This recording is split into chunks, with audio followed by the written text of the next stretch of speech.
Hello, my YouTube family. I know many of you tune into Crime Whisper to keep you company as you fall asleep. So before we dive in, I want to know, where are you watching from and what time is it over there? Don't forget to like, comment, and subscribe to support the channel now. Let's jump straight into tonight's haunting case. The story of Ivan Bolel, a hellish love story on a heavenly island, the fairy tale turned nightmare. Sometimes the search for paradise can lead you straight into hell, especially when you choose the wrong person to take that journey with. For Ivan Boleli, a woman chasing love and tropical dreams, the companion she trusted most would become the architect of her worst nightmare. What began as a love story ended with her dismembered remains discovered in a Panamanian swamp, dumped alongside her two beloved dogs. This case is not only one of betrayal and violence, but also of heartbreak that rippled across a family, ultimately costing another loved one their life. Who was Ivan Bil?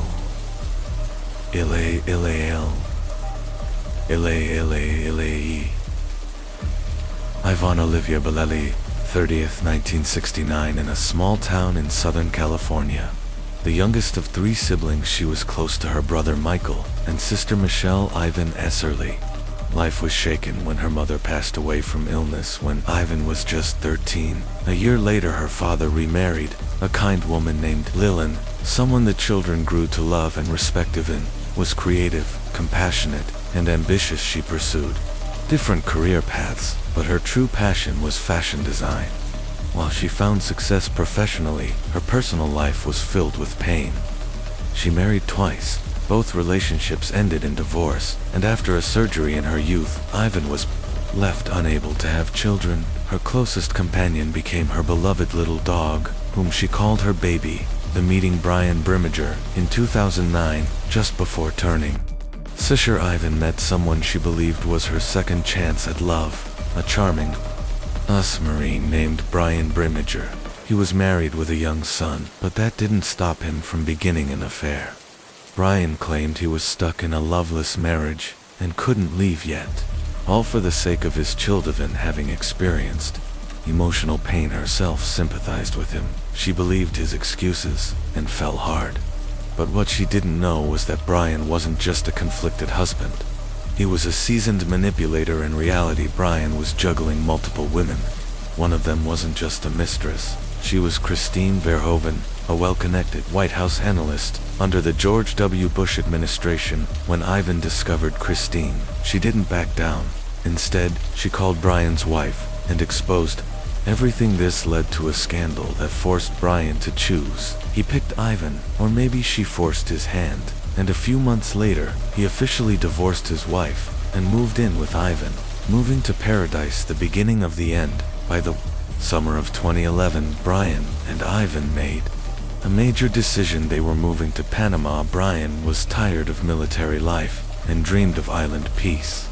Ivan supported him unconditionally. She sold her apartment, quit her job, packed a few clothes, her sewing machine, and her dog, and left California behind. In September 2011, they arrived on the tiny island of Carenero, just 1 square kilometer in size. It was beautiful, but isolated. The kind of place that hides secrets, dense jungle filled. The center and tourists stayed near. The coast's danger lurked just beyond the trees, and not just the kind with fangs or venom. Brian quickly found work performing music at local bars. Ivan tried to start a boutique, but sales were poor still. She remained hopeful, even adopting a second dog she found abandoned on the island. But over time, her texts to her sister Michelle grew shorter, less cheerful. The paradise she dreamed of was beginning to crack. The disappearance by early December, Ivan stopped replying to messages altogether. Then on December 14th, Michelle received an unexpected phone call. It was Brian. He was back in the US and wanted to pick up his SUV from her garage. Michelle was stunned. Brian was home, but where was Ivan? Brian claimed he'd explained everything in an email, and that Ivan had also sent a message. Michelle checked, and there they went. Brian's email, he claimed Ivan had left him for a new lover and fled to Costa Rica the second. Message supposedly from Ivan herself echoed this story, saying she left after finding out Brian had cheated and fathered a child with another woman, but Michelle didn't believe it. Something felt wrong, terribly wrong. Part TWO, the disappearance. Deepens the story. Brian told that Ivan had run off to Costa Rica with a new lover. Initially seemed plausible after all. Ivan couldn't have children, and the revelation that Brian had fathered a child with another woman might have been devastating. But Michelle, Ivan's sister, knew her too well. Ivan wasn't the type to disappear without saying a word, let alone abandon her family without explanation, and the tone of the messages allegedly from Ivan, cold, distant completely. Unlike her, when Michelle tried to find out more, she hit a wall. Calls went unanswered, messages were vague and unnerving. "I'm okay, I just need some time. I'm not ready to talk about this yet." Michelle urged Brian to file a missing persons report. He hesitated, clearly uneasy. He insisted Ivan was fine, that she was capable of making her own decisions, and she'd come home when she was ready. But his refusal to act and his quick exit after retrieving his car left Michelle even more concerned. Then just days later, a message came from Ivan's phone. It said she'd be back in January for their father's birthday. Michelle felt a brief sense of relief, but it wouldn't last. The wait and the wedding. By mid-January, Eve still hadn't returned. She hadn't called, she hadn't texted. Total silence. That's when Michelle discovered something deeply disturbing. Brian had gotten married. Just before New Year's, he had tied the knot with Christine, mother of his child. It had only been weeks since Ivan had supposedly left him. At this point, Michelle had had enough. She filed a missing person report and launched a personal investigation. She learned from Panamanian officials that Ivan had never left the country, not for Costa Rica or anywhere else. It's even more chilling. Michelle's cousin, a skilled programmer, traced the IP addresses from the emails allegedly sent by Ivan in December. They weren't coming from Costa Rica, they were sent from Dana Point, California, where Brian was staying. The same IP address was also linked to an email Brian had sent under his own name. It became undeniable. Brian was impersonating Ivan, sending fake messages from her accounts to cover his tracks. Michelle immediately contacted the police, the FBI, and the US State Department. She was now convinced her sister had been murdered in Panama. Brian was behind it. An international search begins. With little action being taken, Ivan's family took matters into their own hands. 2 months after her disappearance, Michelle and her daughter flew to Panama. They hired Don Winera, former U.S. intelligence officer turned investigator, specializing in missing American citizens. Winner took one look at the case and voiced his concern. The chances of Ivan still being alive, he said, are very slim. Determined to generate public pressure, Don Winner went to the press. A press conference was held with Ivan's family. Soon the case made international headliners. Funds, father, stepmother, siblings, and close friends all traveled to Panama to assist in the search. They combed every corner of the tiny Carneiro Island, but the dense jungle, treacherous swamps, and venomous wildlife made their search near impossible. They questioned locals about the couple, and what they learned was disturbing. Neighbors described loud, frequent fights. Brian and Ivan had become regulars at local bars, often drinking heavily and arguing publicly more than once. Ivan had been seen with bruises. She always wore sunglasses even indoors. The landlord confirmed that residents often complained about shouting and violent outbursts coming from their rental. Meanwhile, the FBI sent a dive team to search the waters around the island. Nothing, no body, no sign of Ivan. The evidence starts to crack. Brian had always been the prime suspect, but there was no body, no physical evidence, no murder weapon. He clung to his story. Ivan left him for another man and vanished into the Costa Rican jungle. Then on September 21st, 2012, authorities executed a search warrant at his home. Christine was at work, Brian unemployed, and living off her income, was home with their child, spending most of his time golfing. At first he was calm and rehearsed, but his confidence cracked when officers brought up digital forensics. They found a laptop on the table, Ivan's laptop. and it had been used to send messages long after she'd supposedly left him. Even more damning, photos of Ivan with a bruised face was on the computer. A chat thread showed Brian and Christine discussing their affair in November, likely how Ivan found out, and the browser history. Chilling searches like how to clean blood, how to remove blood from a mattress. Still, it wasn't enough to convict. There was no blood-soaked mattress, no body, but Don Winner had one more discovery before leaving Panama. Brian had sold a machete online. In his messages to the buyer, he joked that he used it to finish off a stripper. It was a tasteless joke, or was it a confession, masked as humor? Authorities tracked down the machete. Forensics revealed nothing at first, but they had missed something else. Ivan's bank card fraudulent footprints. Brian had used Ivan's debit card after she vanished before returning to the US. He made a quick trip to Costa Rica and intentionally used her bank card at multiple ATMs. He paid for everything in cash and withdrew money in San Jose, trying to make it look like Ivan had gone there. But he made one critical mistake. He was captured on surveillance cameras at the ATMs. The arrest in July 2013, nearly 2 years after Ivan's disappearance. Brian Bremiger was finally arrested. The charge, not murder, at least not yet. He was indicted for making false statements and obstructing the investigation. By that time, Christine had given birth to a second child.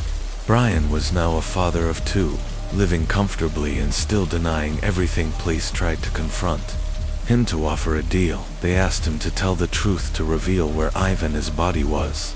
But Brian said nothing. Part 3: Ivan's final resting place. Brian Bremiger's lawyer insisted there was no body, no concrete evidence, no proof. Ivan Bolay was even dead, but just 2 months after his arrest, that claim would collapse on the island of Carabinero. A local worker was taking a shortcut through the dense swamp when he noticed something. A U.S. Army backpack partially submerged in the water. Curious, hoping to find something useful, he opened it. Inside was a nightmare, a human skull staring back at him. The man recoiled in horror and alerted authorities. When police arrived and examined the bag, they found dismembered human remains and the bodies of 2 small dogs. The bag had been tossed deep into the swamp, clearly meant to be hidden forever. But fate had other plans. DNA testing confirmed the grim truth. The remains belonged to Ivan Bolelli. Pathologists determined she had been beaten savagely before death. Her nose and cheekbone fractured, multiple teeth knocked out. Their beloved dogs had been killed too, almost certainly to support the false story that she had run away. Anyone who knew Ivan knew she'd never abandon her pets. Their deaths told investigators what her heart couldn't anymore. Further forensic analysis matched chop marks on Ivan's bones to the machete Brian had sold. Each blade leaves unique traces like a fingerprint. This one was unmistakable. With this evidence, Brian Bremiger was formally charged with murder, dismemberment, and concealing a crime. Michelle's final mission. In early 2014, Michelle Valenzuela, Ivan's devoted sister, received heartbreaking news. She had an aggressive form of cancer. It was terminal. She had dedicated so much of herself to uncovering the truth behind Ivan's disappearance that she'd ignored her own health. After 6 months of grueling treatment, Michelle made a decision. She would spend her final days doing what she had set out to do, bringing justice to her sisters. In September 2014, just weeks before her death, Michelle gave a powerful final testimony in court. Too weak to stand, she spoke from her seat, detailing Brian's lies, the emails, the cover-up, and the deep bond she shared with her sister. She collapsed from exhaustion after finishing. Michelle passed away 3 days later. The truth unfolds. Prosecutors pieced together the horrific truth. On the night of November 26, 2011, Ivan confronted Brian after discovering messages between him and Christine Verhoeven, the woman carrying his child. Fueled by rage and alcohol, Brian snapped. He assaulted Ivan, then stabbed her to death. He dismembered her body in the bathtub using his machete. Her dogs, helpless witnesses, were killed too. The remains were stuffed into his army backpack. Those that wouldn't fit were tossed off a cliff into the sea, along with the blood-stained mattress, then coldly Calmly, Brian carried the bag deep into the island's jungle and dumped it in the swamp. For the next several weeks, Brian stayed in the same home, meticulously cleaning the crime scene and telling locals a rehearsed story Ivan had left him for. Another man and fled to Costa Rica, and incredibly, he even found a new girlfriend on the island, Nicole Powell. She comforted him, believing him to be heartbroken. But at trial, Nicole testified against Brian. She described his lies, his cold demeanor, and the cracks that eventually made her question everything. The verdict. Faced with overwhelming evidence, Brian finally confessed, but only partially. He claimed self-defense, saying Ivan attacked him with a knife, and he reacted in fear. He admitted to dismembering her body, but claimed he did it in a state of panic and shocked. But his internet searches, how to clean blood, how to dispose of a body, and the fake messages he sent as Ivan told another story. This wasn't panic, it was premeditation. In spring 2016, Brian Brimiger was found guilty of manslaughter. He was sentenced to 26 years in prison, with the possibility of parole in 2035. His prior military service, astonishingly, was cited as a mitigating factor, helping him avoid a life sentence. Christine Verhoeven, now his wife and mother of his 2 children, publicly stood by him. She claimed she still believed in his innocence, but the evidence was clear. Brian Brimiger wasn't a grieving ex-boyfriend, he was a calculating killer. Epilogue. The cost of love, they say. You can't change an adult. Once a personality is formed, the behaviors are set, whether it's selfishness, addiction, violence, or deceit. But many women still try. They believe love can heal that patience, and kindness can reform the broken. For some, like Ivan Bolelli, that belief becomes fatal. What starts as hope turns into rescue, and rescue turns into ruin. Next case preview. Vicki Roberts up next on Crime Whisper. We travel to the UK, where another woman fell victim to the man she thought she could save. Vicki Roberts spent 3 years trying to fix a husband who was charming, handsome, and secretly sadistic. Her story is a heartbreaking example of how love, when tangled with control and cruelty, can turn deadly. Make sure you're subscribed with notifications on so you don't miss it. Till next time, my crime family. Sleep safe. You're watching Crime Whisper, the illusion of love. Vicki and Michael's story. Vicki Smith was a quiet, modest young woman, deeply religious and devoted to her studies. She kept her distance from others, politely declining invitations for after-work walks or coffee. Her weekends were reserved for church, and dating simply wasn't a priority, let alone falling in love. That's why, when she eventually agreed to go out with Michael, it surprised even her closest friends. Michael was charming and attentive. He courted her the old-fashioned way: flowers, little gifts, romantic surprises. He even brought her home to meet his parents, who instantly approved of her. Vicki believed she had found the one. He was her first love, and she was completely taken by him. She felt safe, cherished. It felt like fate. At first, their relationship seemed perfect. Young, ambitious, and full of energy, they made big plans for the future. But the illusion didn't last. Vicki soon discovered a troubling side too. Michael, an insatiable sexual appetite and a deep desire for constant experimentation. In the beginning, he held back, afraid he might scare her off. But once he realized she was devoted to him, he began revealing more of his urges. Vicki, raised in a strict religious household and with no prior experience, was shocked. But she was in love. She trusted him. She didn't tell anyone what was happening behind closed doors, believing things would change once they were married. When he proposed, she was overjoyed. She thought commitment would mean stability, respect, but nothing changed. One of Vicki's close friends eventually noticed the bruises Vicki tried to hide under her clothes. After some urging, Vicki confided in her the bruises weren't from abuse in the traditional sense, but from their intimate experiments. Michael's desires included bondage, toys, and routines, so frequent, sometimes 5 times a day, that even that didn't satisfy him.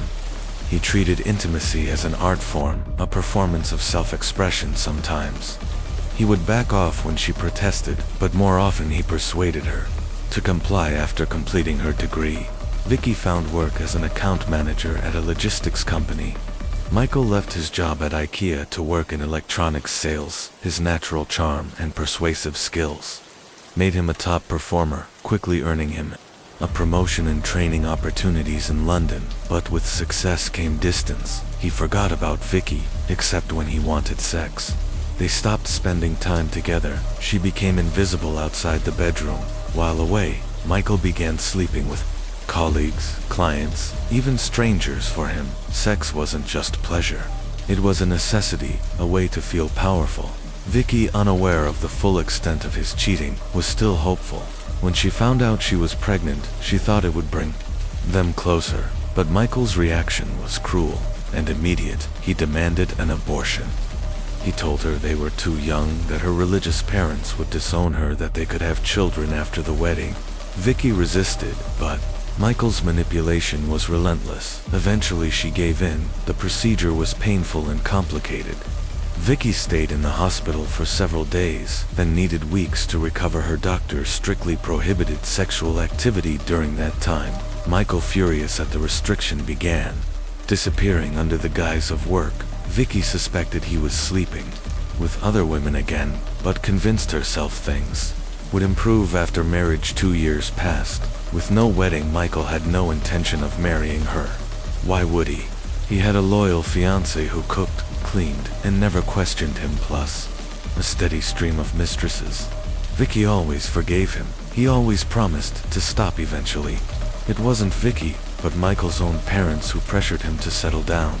They adored Vicky and wanted grandchildren under their influence. A lavish wedding was planned. White dress, limousine, the works. 2 outsiders, the newlyweds, seemed picture perfect. No one knew the truth about Michael's darker side.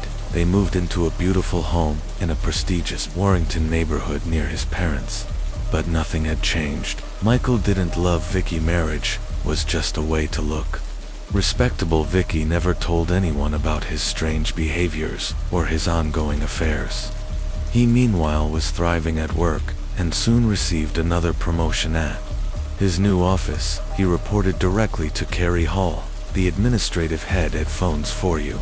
Carrie was 10 years older, attractive, confident, and raising a son on her own. At first, she ignored Michael's flirtations, but for Michael, that only fueled the chase. He used every ounce of his charm, and within a month, they began meeting in hotel rooms. Carrie later described their affair as passionate, experimental, and wild. Unlike his wife, Carrie welcomed his fantasies.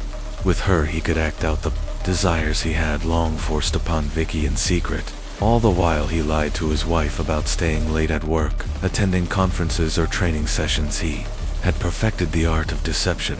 Michael often confided in his mistress Carrie, telling her how miserable he was in his marriage. He claimed it was a mistake from the beginning, and that he was ready to leave, but his wife refused to grant him a divorce.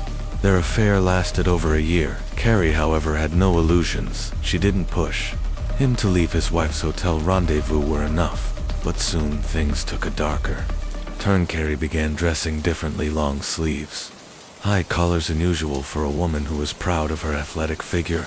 When a friend asked, Carrie finally admitted that Michael liked to experiment during sex, and not all of it was consensual. She revealed bite marks, bruises on her neck from choking, and rope burns on her wrists. She even confessed to losing consciousness during one of Michael's games.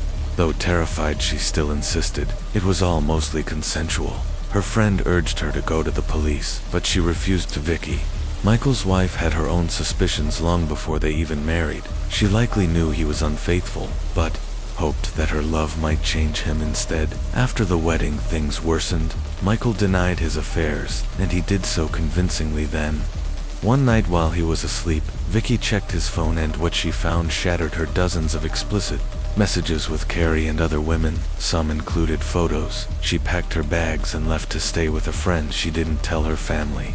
They were religious and would have insisted on divorce. She wasn't ready for that.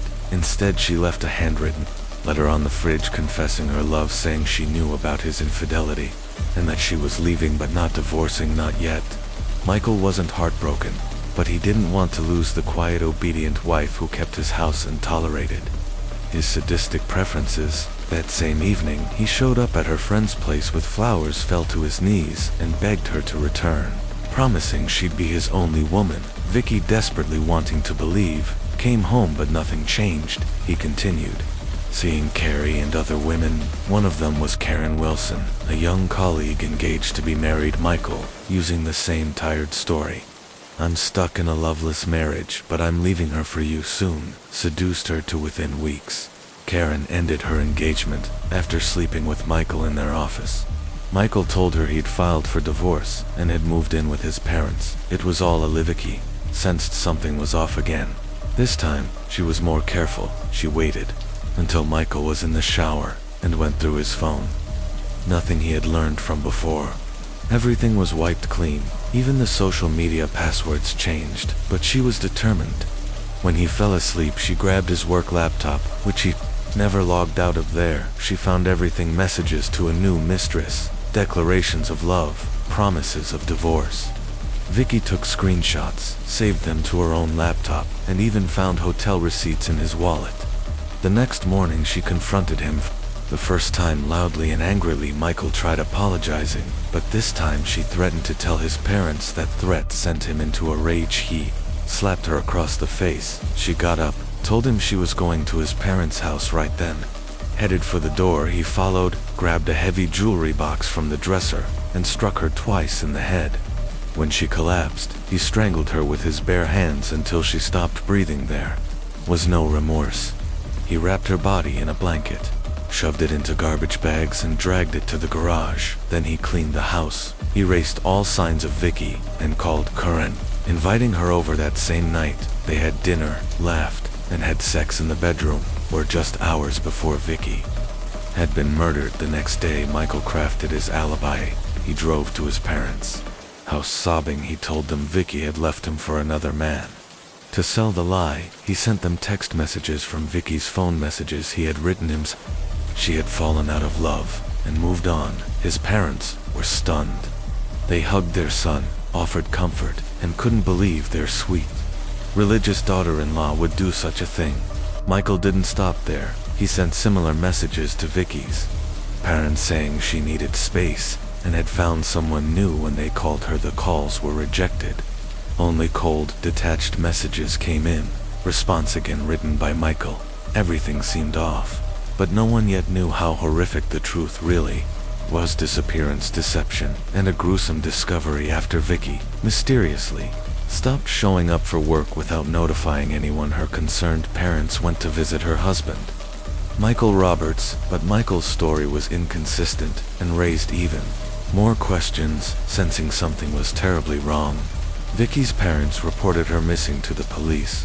What followed was a chilling sequence of events. On December 1st, 2009, the very same day officers first visited his home, Michael was caught on CCTV purchasing a shovel, several meters of rope, rags, and cleaning supplies from a local hardware store. The implication was clear: he was preparing to dispose of something or someone. During that initial visit, police found nothing overtly suspicious, but Michael's demeanor, combined with the absence of Vicky's clothes, documents, or personal belongings, left investigators uneasy. It looked like she had vanished without a trace. However, her laptop remained in the bedroom, and it would become a key piece of evidence. When detectives examined the laptop, they found something disturbing. Vicky had saved screenshots of Michael's explicit conversations with multiple mistresses. This discovery prompted authorities to track Vicky's phone, which had continued sending messages to her family. The result was chilling. The device had never left the couple's home. With renewed urgency, investigators returned to the Roberts residence and conducted a more thorough search. In the corner of the garage, they found a large, strange package that had been overlooked earlier. When unwrapped, it revealed Vicky's lifeless body, hidden in plain sight. Even more shocking, Michael had vanished, despite walking alongside investigators earlier. That day, he had somehow slipped away undetected, taking with him a wallet full of cash. He remained on the run for several days, but his luck quickly ran out. Michael turned up at the home of one of his mistresses, Lavinia. Taliand asked to stay with her that evening. Lavinia saw news coverage about the murder investigation and realized her lover was the prime suspect. Without hesitation, she alerted the authorities when officers arrived. Michael was crying and proclaiming his innocence. He insisted Vicky's death had been accidental, that she had asked to be strangled during an intimate moment gone wrong. But forensic evidence told a very different story. Experts revealed that Vicky had been strangled manually, not with a rope belt, and had been attacked from behind. 2 large pre-mortem hematomas were also found on her head. Injuries, completely inconsistent with Michael's version of events. Michael Roberts was charged with first-degree murder. His trial began in January 2010. Despite his continued claims that Vicky's death was accidental, the jury sided with the forensic evidence. He had struck her twice on the head, strangled her, and attempted to hide her body. The verdict was swift. Guilty, he was sentenced to life in prison. From Paradise to Cold Case, the murders of Lindsay Cutchell and Jason Allen. While some murder cases are solved quickly, others drag on for years, until a break comes from the most unexpected place.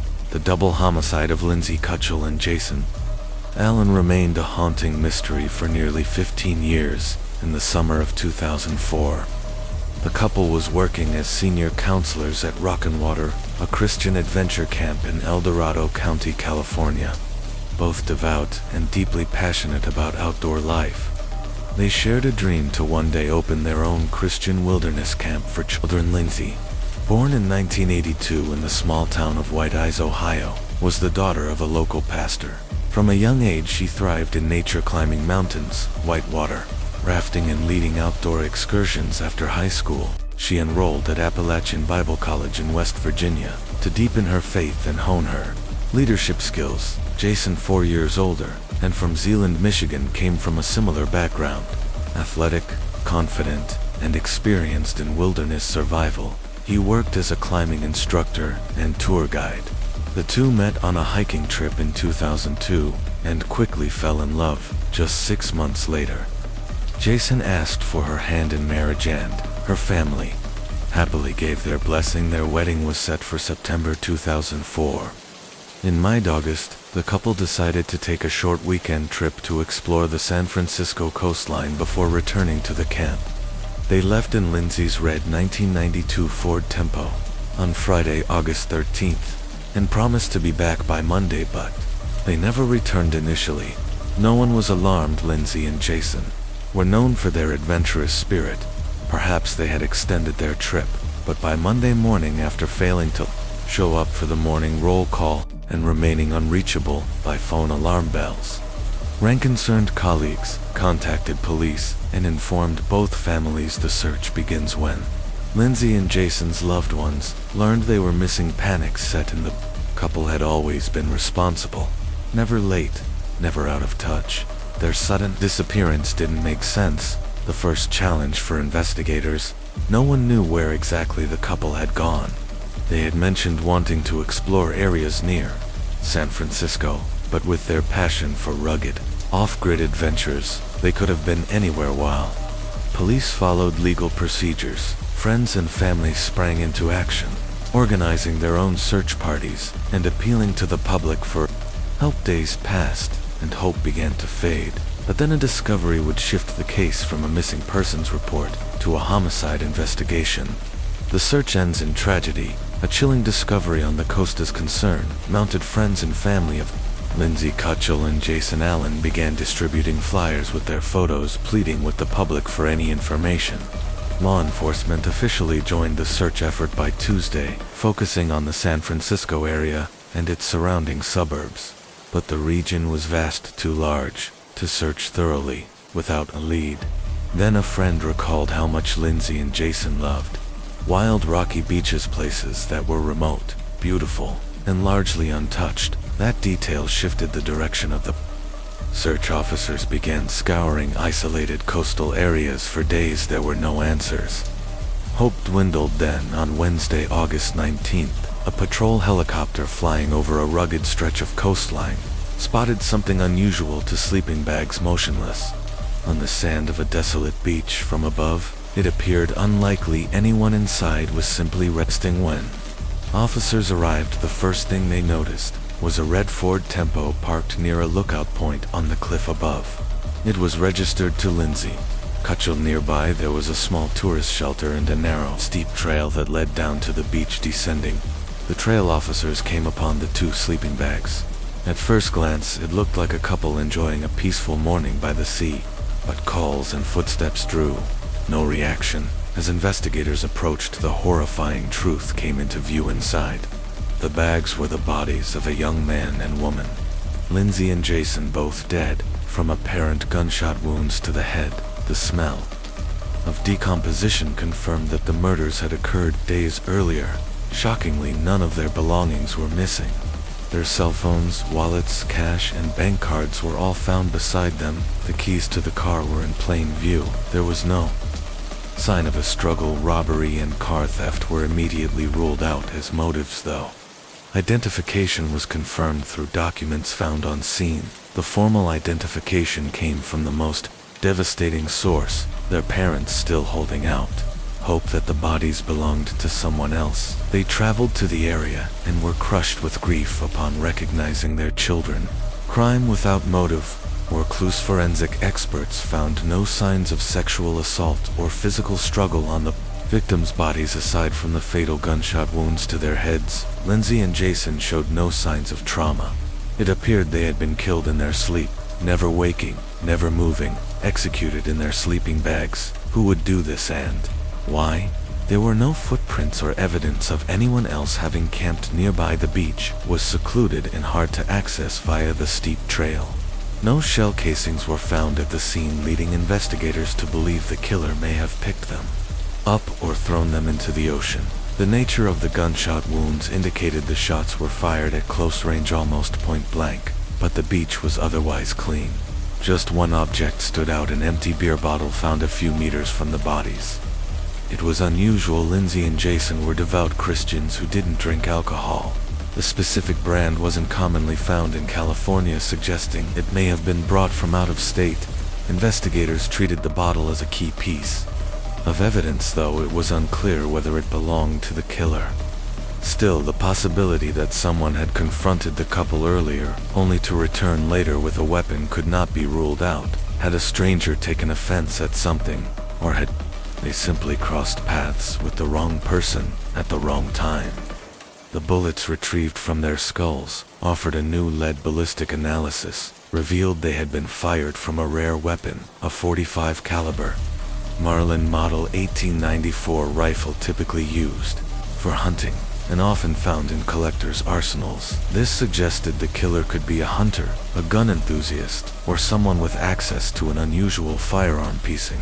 Together, the last days, the investigators began reconstructing the couple's final movements, aided by photographs left behind in their camera. The last images provided clues about their route and timeline. In the guest logbook at the lookout shelter near where their car was parked, Lindsay and Jason had written a note. It described the weekend as one of the best of their lives, filled with love, happiness, and the discovery of a beach they described as the most beautiful they had ever seen. Earlier on Saturday, the couple had stopped at a fishing pier, approximately 20 miles from the beach where they were found. Photos confirmed their visit.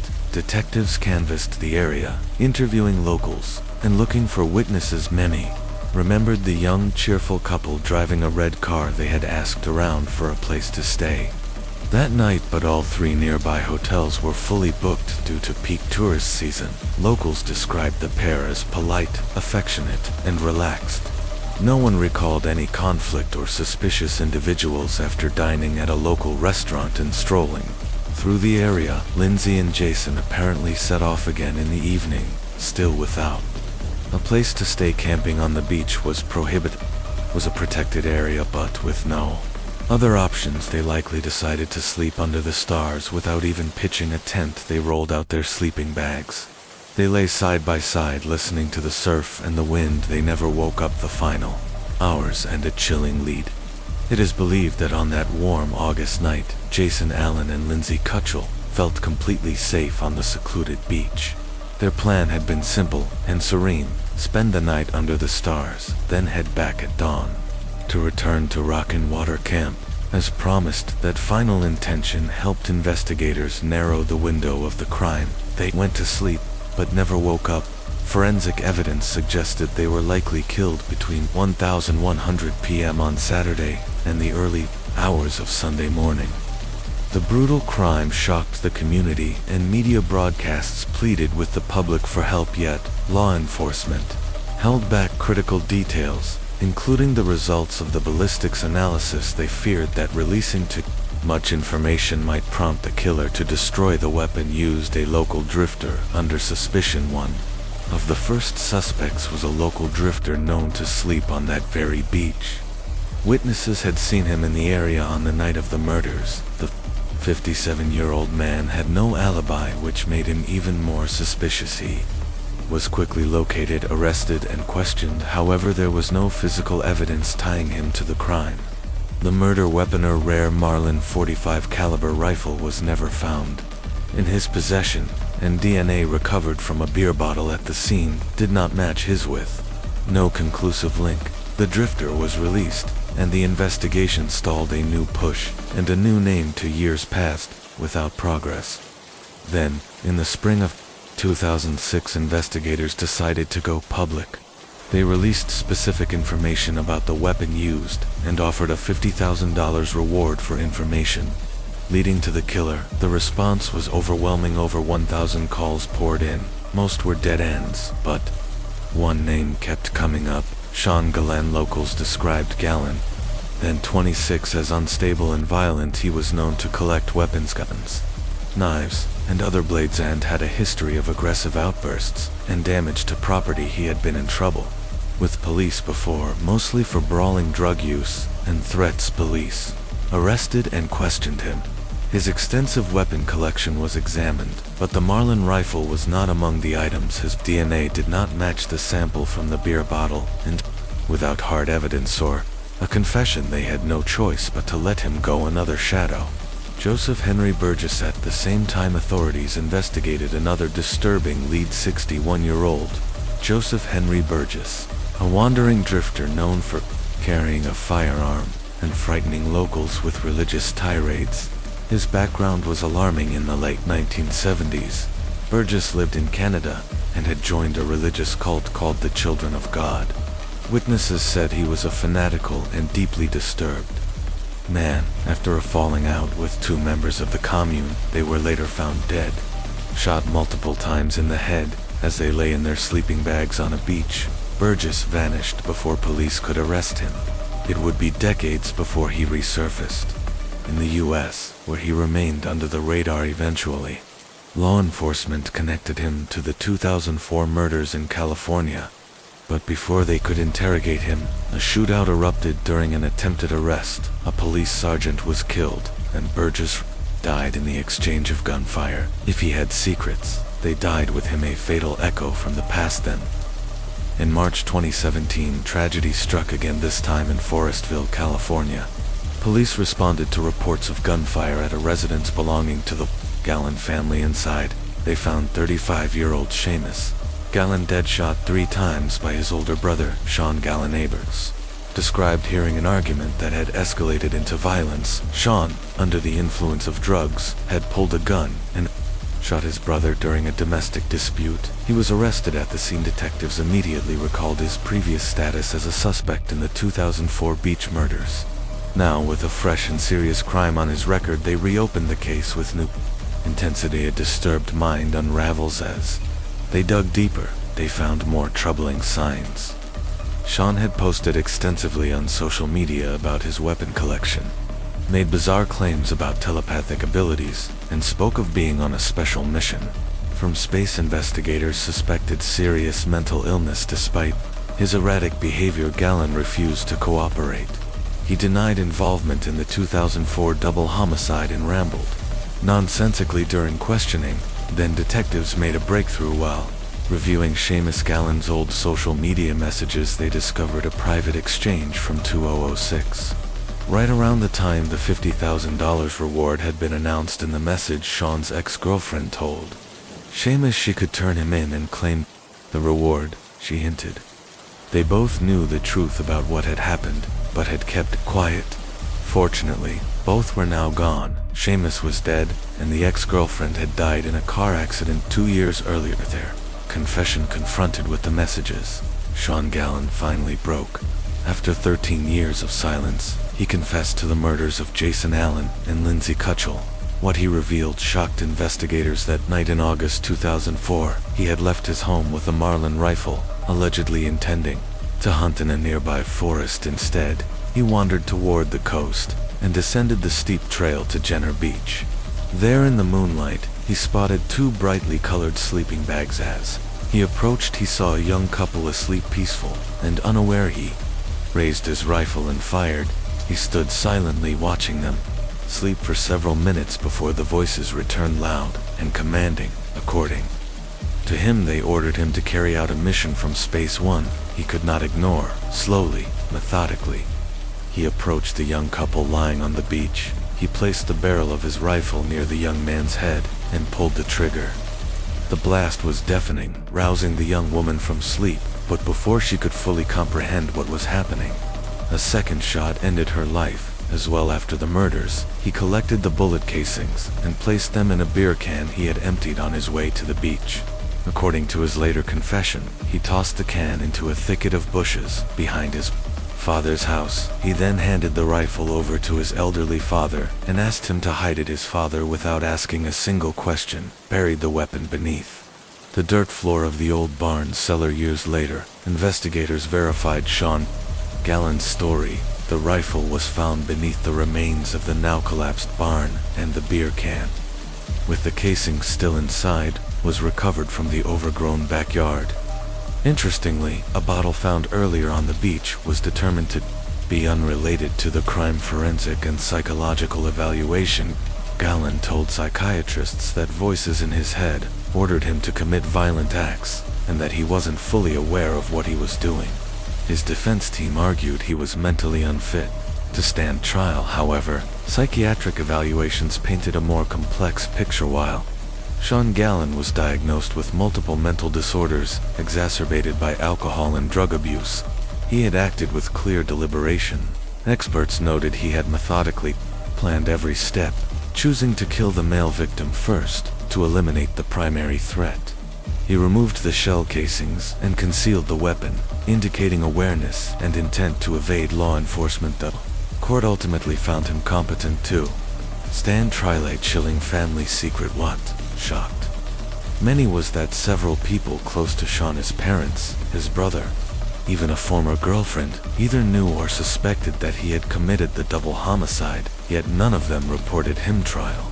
And sentencing. Sean Gallen's trial took place in the spring of 2019, nearly 15 years after the brutal murders. On June 17th, he was sentenced to 2 consecutive life terms, without the possibility of parole for the beach killings, plus an additional 94 years for the murder of his own brother in 2017. He is now serving his sentence in a high-security psychiatric unit for violent offenders with severe mental illnesses. Gallen continues to claim he hears voices and remains under close supervision to prevent harm to himself or others. As for the motive, there was none. Gallen claimed he simply saw the couple sleeping on the beach and decided to kill them. Monica Gerd case. The murder that shook Go. October 6, 2016.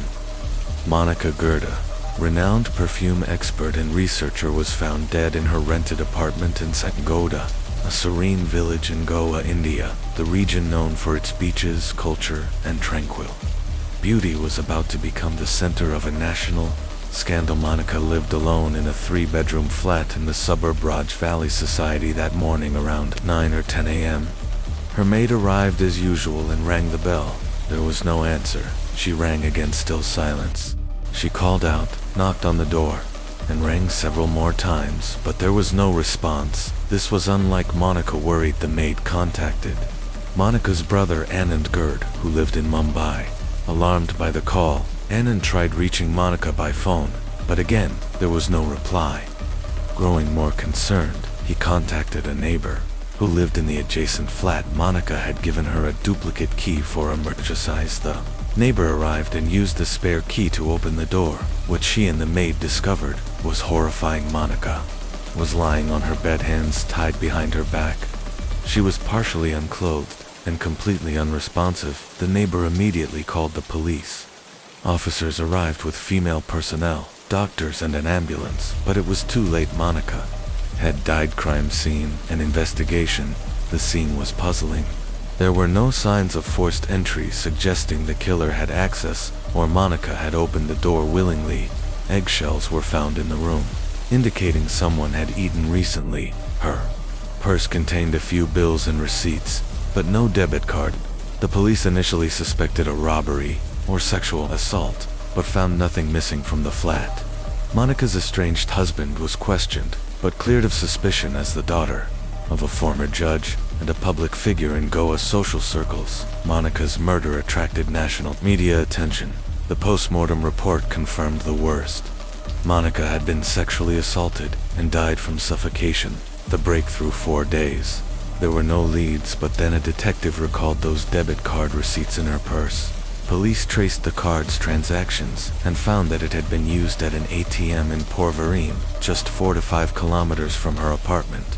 At 6:00 a.m. on the same morning, Monica was found dead. Bank officials provided CCTV footage from the ATM. The suspect's face was clearly visible. He was identified as Raj Kumar Singh, former security guard of suburb Raj Valley. He had been fired 2 months earlier over theft allegations. Finally, the police had a name and a face. When police began checking Raj Kumar's background, they quickly discovered troubling details. Raj Kumar, a 21-year-old from Binda city in Punjab, already had several theft cases registered against him. The Goa police now knew who he was, but the challenge was catching him. They devised a strategy: wait for another transaction from Monica's debit card, and soon enough, a breakthrough came. Authorities learned that a withdrawal had recently been made from an ATM in Bangalore, over 370 miles from Monica's village in Goakting. Swiftly, the Goa police contacted their counterparts in Bangalore. The Bangalore police reviewed CCTV footage from the ATM, and Raj Kumar's face was clearly visible. Investigators circulated his photo among hotels and lodges near the ATM, and soon a receptionist at a nearby hotel recognized him. Yes, the receptionist said, "That man is staying here, but he's gone out at the moment." Plainclothes officers staked out the hotel not long after Raj Kumar returned, and was immediately apprehended because the officers were in civilian clothes. Raj Kumar didn't realize he was being followed. Just like that, on October 8, 2016, 2 days after Monica's murder, Raj Kumar was arrested from that Bangalore hotel. Goa police traveled to Bangalore, obtained a transit remand, and brought him back to Goa for questioning. Under intense interrogation, Raj Kumar eventually confessed to killing Monica. Then he began telling the chilling story behind it. It all began in June 2016. Monica, 39, had moved to Goa to expand her perfume business. She began searching for a rental flat and on June 7th, visited Subaraj Valley, a residential complex. At the gate, she was greeted by security guard Raj Kumar, who had been informed by the society's management that a woman would be coming to view an apartment. Raj Kumar showed Monica the flat, and she left shortly afterward, but something unexpected happened. Raj Kumar became instantly and obsessively infatuated with her. Over the next few days, he couldn't stop thinking about her. To his delight, just a few days later, Monica returned, this time to move in with her belongings. Raj Kumar was overjoyed when he learned that she had rented the very flat he had shown her, eager for a reason to be around her.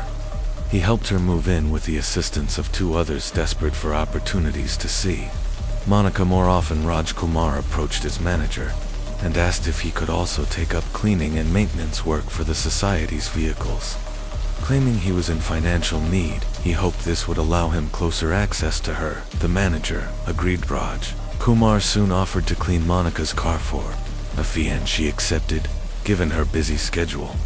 This new arrangement gave Raj Kumar the chance to visit her apartment multiple times a day under the pretense of collecting keys or cleaning updates. But things took a turn one day. Monica's umbrella went missing from her car. She asked Raj Kumar, who denied seeing it suspicious.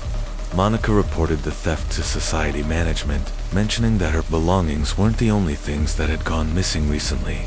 The management launched an investigation. Since Raj Kumar was the only person other than Monica who had access to her vehicle, suspicion fell on him. A search of the guardroom revealed the missing umbrella already. Concerned about thefts in the complex, the society took decisive action on July 22, 2016. Raj Kumar was fired for theft. This marked a dramatic shift in his emotions.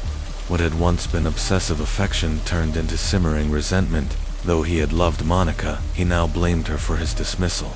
He left Subaraj Valley and briefly worked as a laborer in Pondagoa during. This time Raj Kumar met Monica twice and begged her to withdraw the theft complaint. She refused, rejected, and humiliated. Raj Kumar grew increasingly bitter. He drifted across several cities, Mumbai, Pune, doing odd jobs, but never settled anywhere. Finally, on October 2, 2016, he returned to Goa. With a sinister plan still consumed by vengeance, Raj Kumar went back to Subaraj Valley. On the afternoon of October 3rd, he slipped into the society, unnoticed, and went straight to Monica's apartment. Her car wasn't there, so he assumed she wasn't home. Rather than leave, he climbed to the deserted terrace and waited.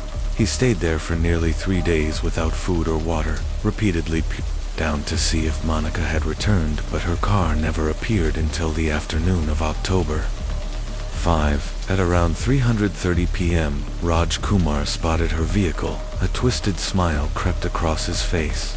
He returned to the terrace and waited for nightfall. Around 6:30 p.m., under the cover of darkness, Raj Kumar came down and rang Monica's doorbell. "Who is it?" she asked. "Security supervisor," he replied. When Monica opened the door, Raj Kumar barged inside, slamming it shut behind him. He brandished a knife and warned her not to scream, but Monica did. Panicked, he covered her mouth and dragged her to the bathroom, then to the bedroom. At knife point, he tied her hands and feet to the bed. Demanding money, he rifled through her purse and took 4,000 rupees, about $48, but it wasn't enough when he demanded more. Money codified told him she had a debit card and showed him how to use it at the ATM. Raj Kumar, now in control, left with the card setting in motion, the very trail that would ultimately lead to his capture in a twisted act of manipulation. Monica calmly explained to Raj Kumar how to withdraw money from her account. Step by step, she told him how to insert her debit card into the ATM, choose the language, and input her secret PIN number.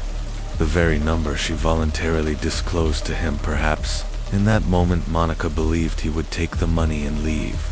Maybe she thought she could then report him to the police, who would track him down using the card's location data. But Raj Kumar had other plans. After securing the money and card, Raj Kumar cruelly gagged Monica with a cloth. Confident now that she couldn't scream or resist, he calmly walked into the kitchen. There, with chilling composure, he fetched water from the fridge, boiled eggs, and ate them slowly, savoring each bite like a man who had been starving. He even treated himself to some ice cream and chocolates. For 2 days, he had gone hungry while hiding on a terrace. Now, with Monica helpless in the next room, he satisfied every craving. By midnight, his hunger was quenched. He returned to Monica. Taking her phone, which was locked, he forced her to unlock it. What followed was even more disturbing. Raj Kumar opened adult websites and forced Monica to watch explicit videos. The humiliation, fear, and helplessness consumed her. She now realized he wasn't going to just take the money and disappear. Then, in an act of monstrous depravity, he untied Monica's legs, removed her clothing from the waist down, and committed the assault he had fantasized about since the first day he saw her. It was nearly 2:00 a.m. now. Raj Kumar had been inside her apartment for almost 8 hours. After his assault, a sudden fear gripped him. What if Monica reported him to the police? She knew his name, his face, everything. In his panic, Raj Kumar grabbed a pillow from the bed and pressed it against Monica's mouth and nose. He kept pressing until she stopped breathing. Once sure she was dead, he stood up, calm. Once more he went to the bathroom, shaved his beard, bathed, and then, at 3:30 a.m., on October 6, 2016, he silently slipped out of the Subna Valley apartment. By 6:00 a.m., he had withdrawn more money from an ATM Later that day, he reached Bangalore, where the police finally caught up with him after Raj Kumar's chilling confession. Officers were left stunned. The Goa police quickly gathered all necessary evidence, and on January 6, 2017, they submitted a 228-page charge sheet in court. He was formally charged with rape, murder, and robbery, but even now the trial continues. Justice has yet to be fully served. Need further updates in this tragic case will be shared with you through our channel's community posts. Music transition, somber piano. As we leave behind the story of Monica Gird's brutal murder, we now enter another chilling tale. One that shook the very meaning of family and holiday joy in America. Was December 1987, a time meant for warmth, joy, and celebration. But in the quiet town of Dover, Arkansas, the season turned sinister. This is the horrifying story of Ronald Gene Simmons, a man who turned Christmas into a blood-soaked tragedy. Once a decorated war veteran, he would go on to commit the worst family massacre in American history. But how does a man fall so far? What inner darkness transforms a protector into a predator? Part 2, The Christmas Killer, Ronald Gene Simmons. Gene Simmons was born on July 15, 1940. In Chicago, Illinois, his early life was marred by tragedy. His father died of a stroke when he was just 3 years old. Within a year, his mother remarried a civil engineer working for the U.S. Army Corps of Engineers, and the family eventually settled in Arkansas. Little is known about his childhood, but Simmons's life took a structured turn when he dropped out of high school and enlisted in the Navy in 1957. Later, he joined the Air Force, where he served honorably. For 22 years, he earned the Bronze Star Medal, the Republic of Vietnam, Gallantry Cross, and a Marksmanship Ribbon. Outwardly, Simmons was a model soldier, disciplined and decorated, but beneath that polished image, a storm was brewing. In 1960, Simmons married Rebecca Ulibarri. They had 7 children together. But everything changed in 1981, when horrifying allegations surfaced. Simmons had allegedly assaulted his 15-year-old daughter Sheila and fathered a child with her. During arrest, Simmons uprooted his entire family and fled New Mexico. They relocated to an isolated 13-acre patch of land in Pope County, Arkansas, a place he named Mockingbird Hill. There was no phone, no plumbing, and a fence that rose 10 feet high. The property was more a prison than a home, a fortress where Simmons controlled every aspect of his family's life. Was it fear of exposure that pushed him to this dark retreat, or had something far more sinister already taken root in his mind?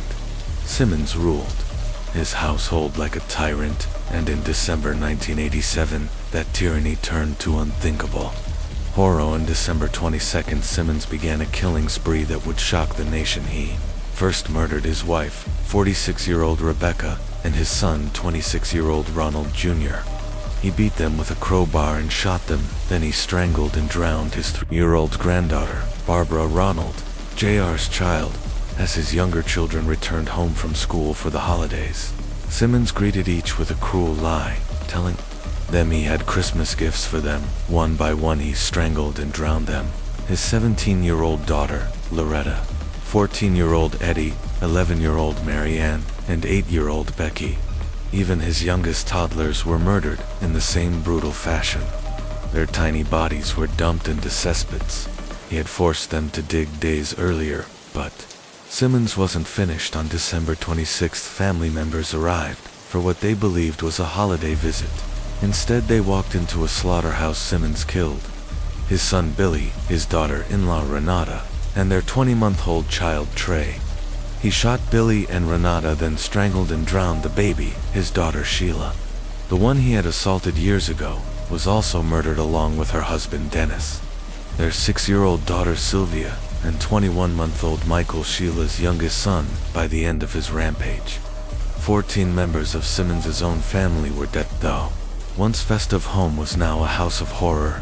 Bodies were wrapped in bedding laid next to a Christmas tree still adorned with ornaments and surrounded by unopened gifts. A grotesque contrast to the joyous spirit the season was meant to bring. Ronald Gene Simmons would go on to murder 2 more people and injure several others before he was finally arrested, but that chapter is for the next part of our story. Simmons showed a chilling detachment after the murders.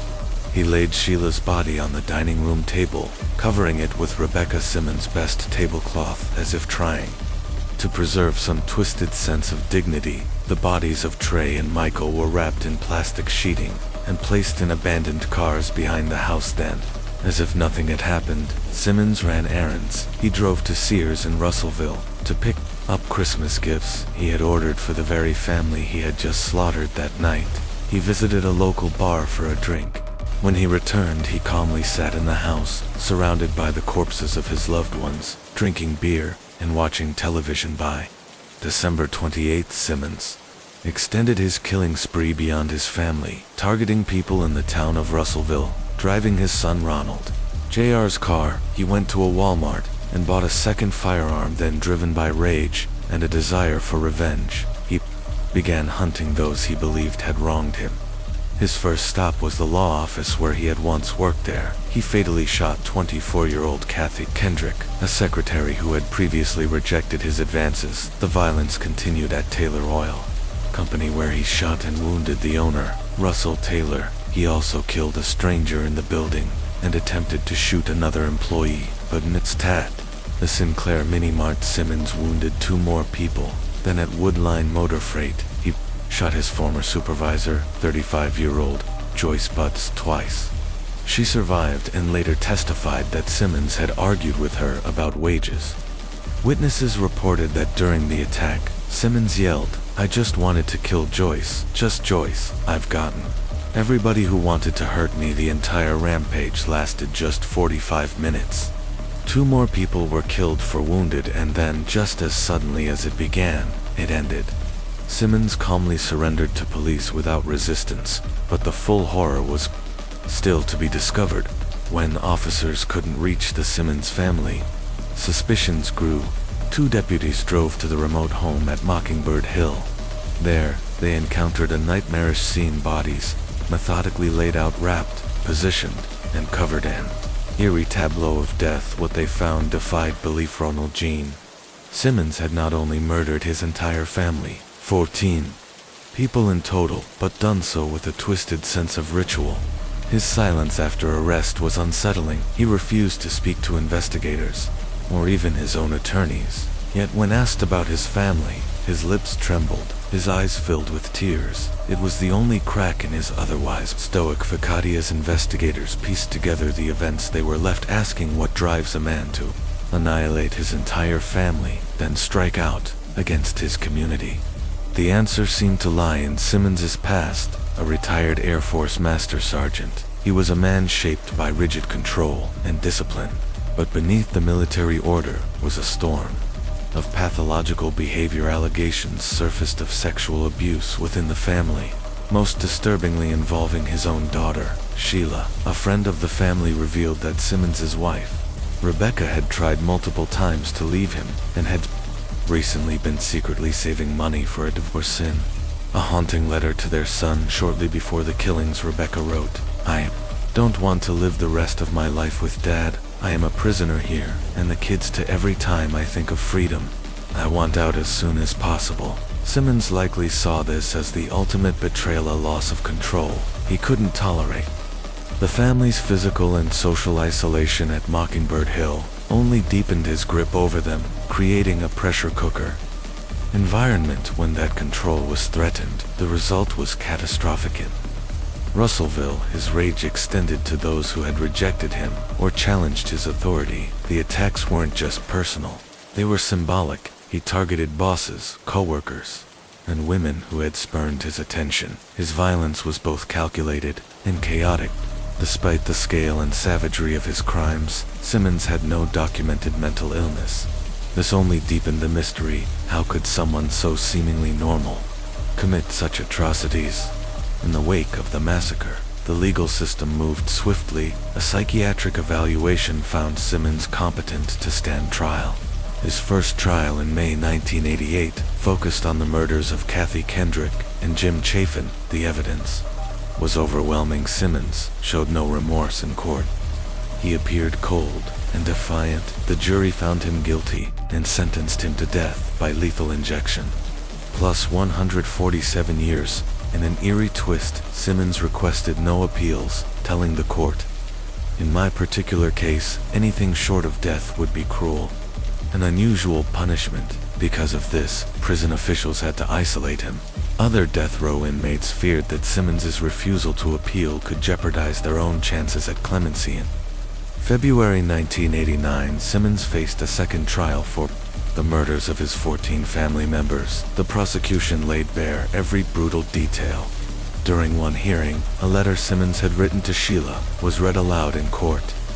He snapped in a fit of rage. Simmons lunged at the prosecutor, punching him and attempting to grab a deputy's gun. The outburst only sealed his reputation as a man ruled by violence and control. The court found him guilty on all counts. Simmons remained on death row until June 25, 1990, when his execution was carried out by lethal injection. In the end, Ronald Gene Simmons left behind a legacy not of war medals or military discipline, but of unspeakable horror. His story is a haunting reminder that beneath the surface of ordinary lives, unimaginable darkness can sometimes hide, and that sometimes the greatest danger comes from within the walls of our own homes. After Simmons confessed to being the biological father of his daughter's child, the final courtroom proceedings began on February 10, 1989. Ronald Gene Simmons was found guilty of 14 counts of murder. Unmoved by his emotional outburst, the judge imposed yet another death sentence. The swift progression from trial to execution reflected the extreme gravity of his crimes. On May 31, 1990, Senator Consul Governor Bill Clinton signed Simmons' execution warrant. Simmons refused all visitors, including his legal counsel and clergy. On June 25th, he was executed by lethal injection at the Cummins unit. His final words were, "Chilling justice delayed finally. Be done. It is justifiable homicide. No one came to claim his body. He was buried in an unmarked communal grave in Lincoln County, Arkansas." We reflect on the case, we're left with more than a sense of horror. We are forced to confront the question of whether such tragedy could have been prevented. Simmons' case serves as a stark reminder of the dangers that can exist behind closed doors.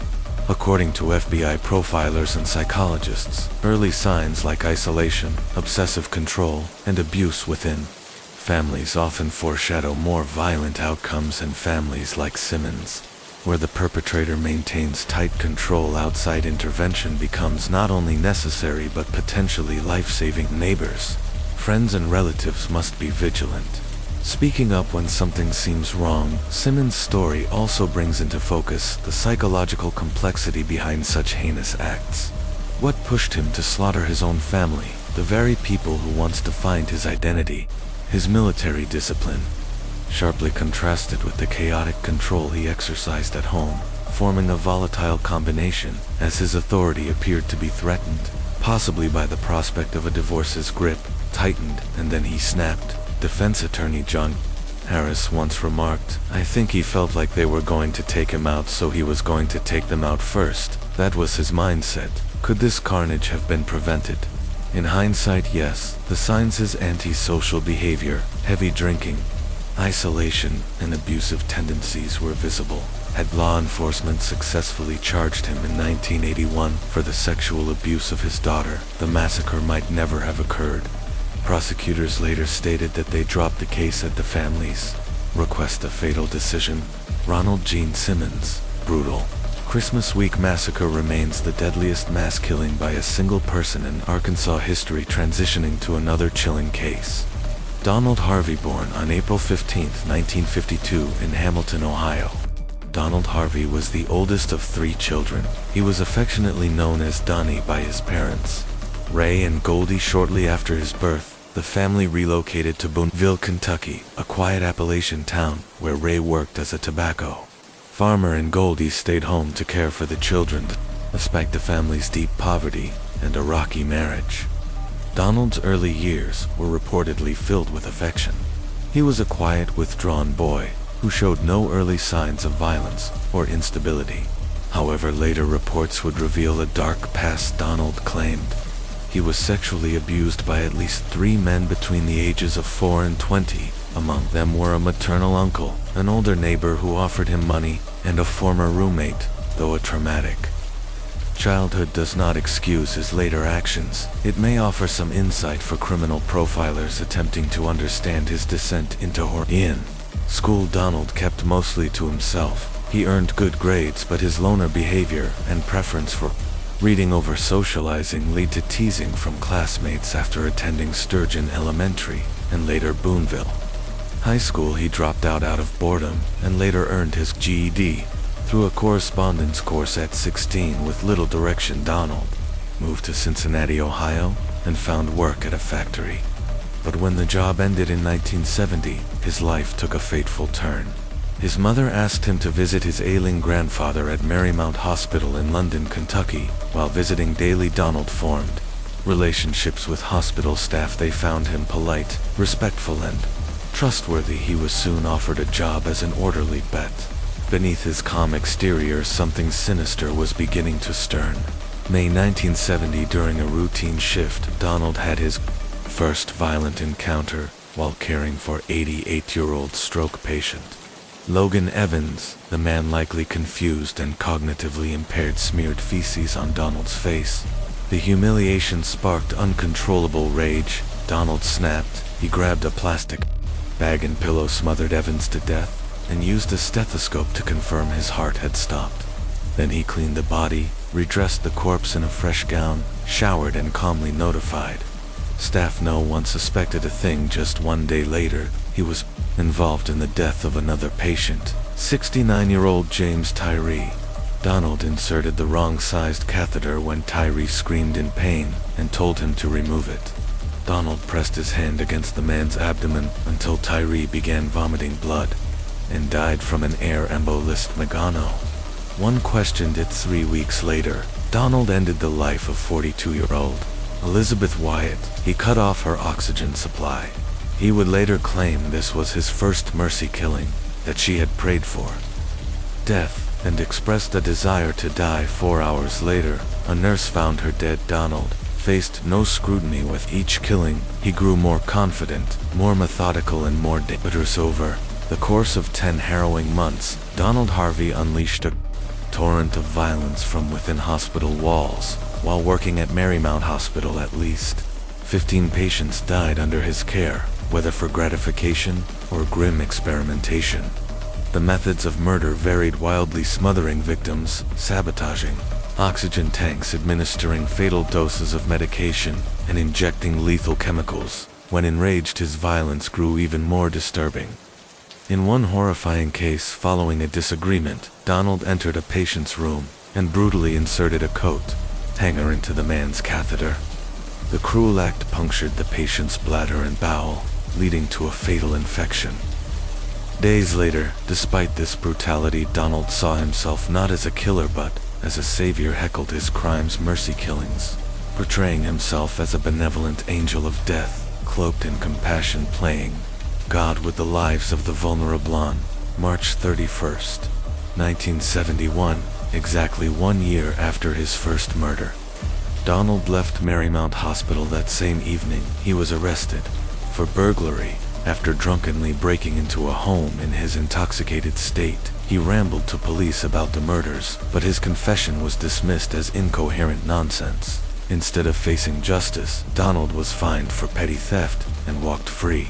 It was a brief interruption, one that might have changed the course of his life, had anyone believed him. For a time, Donald appeared to regain control. He found work as a part-time nurse's aide at Cardinal Hill Hospital in Lexington, and later juggled 2 jobs, including a role at Lexington's Good Samaritan Hospital from August 1974 to September 1975. He held a series of non-clinical positions, first as a telephone operator, then as a clerk at St. Luke's Hospital in Fort Thomas, Kentucky. It seemed, at least for a while, that he had stopped killing. Perhaps he no longer had easy access to patients, but the urge never truly left him. By September 1975, Donald had crossed state lines, moving back to Cincinnati, Ohio, and within weeks resumed working night shifts at the Cincinnati VA Medical Center. With little supervision and unrestricted access, the monster in him reawakened over the next 10 years. Donald murdered at least 15 more patients. While employed at the VA hospital, he meticulously documented each killing in a private diary, noting gruesome details, sprinkling rat poison into desserts, suffocating victims with plastic bags and wet towels, injecting cyanide directly into pickful 4 lines or food, and even mixing arsenic into orange juice. Donald saw murder as craft work. He studied medical journals, searching for more efficient ways to kill while evading detection. Cyanide became his poison of choice, and over the years he secretly amassed a staggering 30 pounds of it stolen from the hospital and hidden at home. I used morphine, cyanide, arsenic, adhesive cleaner, he once admitted in a chilling confession. Despite the high body count, Donald remained undetected. The deaths appeared natural, coincidental, or unavoidable. Among co-workers, he became eerily nicknamed the Angel of Death and the Kiss of Death. Many noticed how often he was present when a patient died, but brushed it off as a strange coincidence. They didn't need permission. Donald once said, "Some didn't have families to make the choice, so I made it for them. I was judge, jury, and executioner," though. He later claimed his actions were acts of mercy. Other crimes point to a more sinister truth. In the early 1980s, Donald's violent impulses expanded beyond the hospital. After a turbulent relationship with a man named Doug Hill, Donald poisoned Doug's ice cream with arsenic following an argument. Doug survived, but it marked Donald's first known attempt to kill outside of a clinical setting. Not long after, he moved in with another partner, Carl Haller, but when Donald suspected Carl of cheating, he began slowly poisoning him, adding arsenic to his meals to keep him weak and housebound. Donald's obsession with control extended to others. He poisoned a female neighbor by lacing her drink with hepatitis serum. She narrowly survived, but another neighbor, Helen Metzger, wasn't as lucky. A poisoned pie Donald gifted her lead to her death in the hospital. Days later, his sense of invincibility grew. In April 1983, after a dispute with Carl's parents, Donald began secretly lacing their food with arsenic. On May 1st, St. Carl's father suffered a stroke and was hospitalized. During a visit, Donald slipped arsenic into his pudding. The elderly man died that night. Carl's mother, Margaret, was also targeted but survived. Donald's repeated poisoning attempts. In January 1984, Carl ended the relationship and asked Donald to move out, unwilling to accept the rejection. Donald spent the next 2 years trying to poison his former lover, each attempt more desperate than the last. He even tried to kill Carl's female friend and managed to hospitalize Carl again, though never succeeded in ending his life. It wasn't until July 18, 1985, that suspicion finally caught up to him. Hospital security noticed Donald acting strangely and searched his gym bag. Inside, they found a .38 caliber pistol, hypodermic needles, surgical scissors, gloves, medical textbooks, occult books, and a biography of serial killer Charles Sabry. Incredibly, instead of being arrested, Donald was fined $50 for carrying a firearm on federal property and given the option to resign quietly. The hospital never investigated his past or examined patient deaths under his care. 7 months later, Donald landed another job. In February 1986, he was hired as a part-time nurse's aide at Drake Memorial Hospital in Cincinnati. His performance impressed supervisors so much that he was offered a full-time position. But with full access again, the killings resumed. Over the next 13 months, Donald murdered another 26 patients and attempted to kill many more, disconnecting ventilators, injecting air into veins, overdosing patients, and causing intentional suffocation. And still no one suspected the soft-spoken man in scrubs, who always seemed to be in the wrong place at the wrong time. The Angel of Death.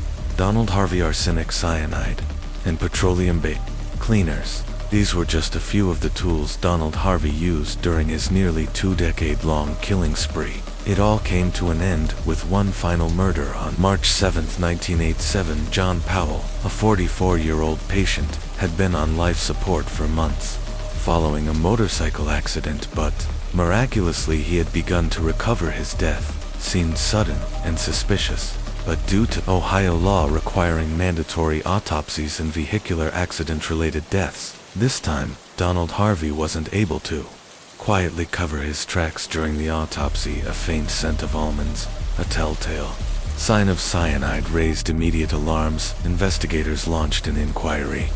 At first, suspicion turned to those closest to Powell, but no evidence or motives surfaced against friends or family. That narrowed the focus to hospital staff, and Donald Harvey's name was on that short list. As employees volunteered for polygraph tests to clear their names, Donald stood out. He initially agreed, but never followed through. Instead, he called in sick the day of his scheduled test. Investigators soon learned about Harvey's suspicious departure from the VA hospital, and even more disturbingly, his nickname among coworkers, the Angel of Death. With increasing suspicion, authorities zeroed in on Harvey. He denied involvement during early interrogations, claiming it was all a string of unfortunate coincidences. But after hours of questioning and psychological tactics, he finally broke, admitting to placing cyanide in Powell's feeding tube. His justification: mercy. He claimed he felt sorry for Powell and his family. Still, he denied any involvement in the other deaths. But on August 11, 1987, 35-year-old Donald Harvey sat down with investigators and made a jaw-dropping confession. He had murdered 33 people over the past 17 years. As the days passed, the number of victims grew to 70. Skeptical of his claims, authorities ordered psychiatric evaluations.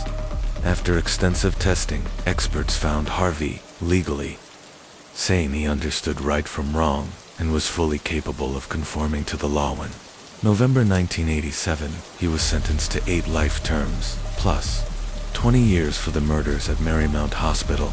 Then, in February 1988, he pleaded guilty to 3 more murders in Cincinnati, along with 3 attempted murders, resulting in 3 additional life sentences and more prison time. 2 years later, the investigation was officially closed due to insufficient evidence in the remaining deaths. While the public was horrified by his actions, many were captivated by the sheer scope and depravity of his crimes. In a rare 1991 interview with the Columbus Dispatch, Harvey revealed a chilling glimpse into his mind. He claimed that his killings began with a need for control, that after being dominated by others for 18 years, he finally had power over something. Life and death. He said he loved the feeling, that sense of control. Harvey didn't just kill patients, he murdered people he knew personally. And with an estimated kill count of 70, he held the title of America's deadliest serial killer, surpassing even the likes of John Wayne Gacy. According to a 2001 Associated Press report, it seemed Donald Harvey would live out the rest of his days in prison, but fate had other plans. On March 28, 2017, Harvey, then 64, was found brutally beaten inside his cell at the Toledo Correctional Institution. He died 2 days later from severe skull fractures and brain trauma. Months later, an inmate named James D. Elliott confessed to the killing in a letter to the Toledo Blade, serving 37 years for burglary. Elliott claimed he'd grown up near relatives of Harvey's victims. He said he carried out the beating to bring peace to those families. 2019, Elliott pleaded guilty to Harvey's murder and was sentenced to life in prison. To the very end, Donald Harvey insisted that most of his killings were acts of mercy. But the reality is far darker. Somewhere along the line, a man who once cared for the sick began appointing himself judge, jury, and executioner. The case of Romina Celeste Nanez, a tragedy from Paraguay to Spain. The brutal murder of Romina Celeste Nanez shocked Spain, not just because of the crime's cruelty, but for the devastating silence that surrounded it. Hers is a familiar story, a young woman trapped in an abusive marriage, hoping her husband would change.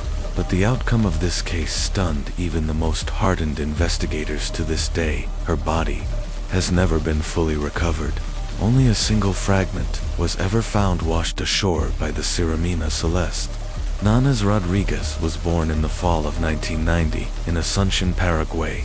She was the eldest of 2 daughters in a poor working-class family after her parents separated. Her mother Miriam was left to raise both girls on her own, often working multiple jobs as their father offered no support and showed little interest in his daughters' lives. Romina was fiercely loyal to her family. Even as a student, she worked part-time to help her mother and younger sister. At 17, she fell in love with a boy named Christopher. Their romance was idyllic until Romina became pregnant. When she told him Christopher gave her an ultimatum: have an abortion or he would leave. She was heartbroken, but after speaking with her family, Romina chose to keep the baby. She feared that an abortion at such a young age could risk her chance at future motherhood. Christopher left her as promised and never looked back. At just 18, Romina gave birth to a son she named Lucas, but the already fragile financial situation worsened. Her mother now had to provide for both her daughter and her grandson. Determined to change their circumstances, Romina set her sights on Europe. She contacted her maternal aunt living in Spain, who encouraged her to move, promising better opportunities and a fresh start. Romina packed a few belongings, and after scraping together enough for a plane ticket, left for Spain, leaving her 2-year-old son in her mother's care. What awaited her in Spain, however, would be far from a new beginning. After giving birth, Romina left her newborn son in the care of her mother and sister, deciding she would bring him to live with her once she found a stable job and a place of her own.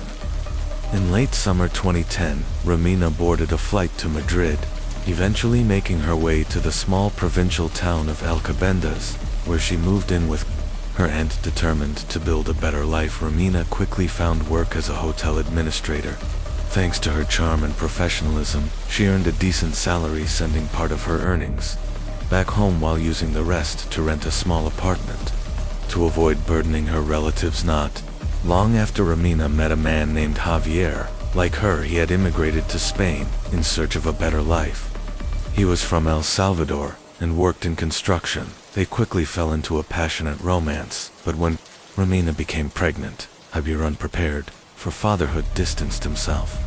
The relationship soon crumbled, and Romina was left alone again, this time in a foreign country, with a newborn. She returned temporarily to her aunt's home, where she received help and support when her baby was just 6 months old. Romina returned to work a few months later. However, another crisis struck.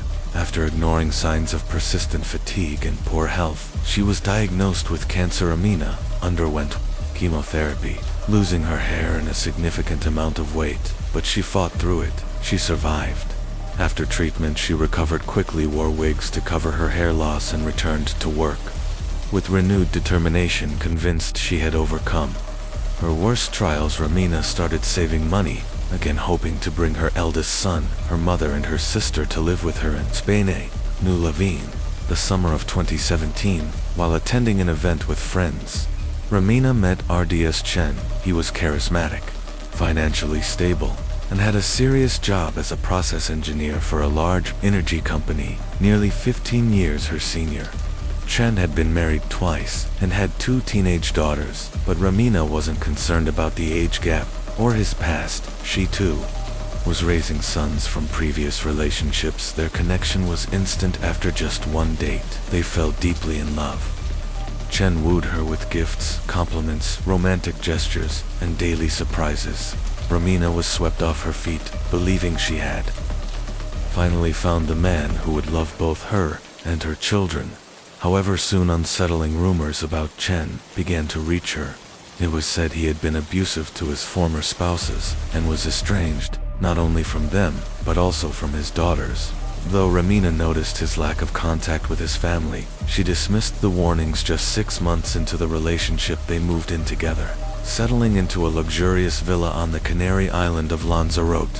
For Romina, it felt like a dream. Her youngest son moved in with them, and Chen appeared to be a caring partner and stepfather. He even promised her a secure future, saying he would take care of everything. Then came a marriage proposal. Romina said yes without hesitation, but there was a catch. Chen insisted they needed time just for themselves after the wedding.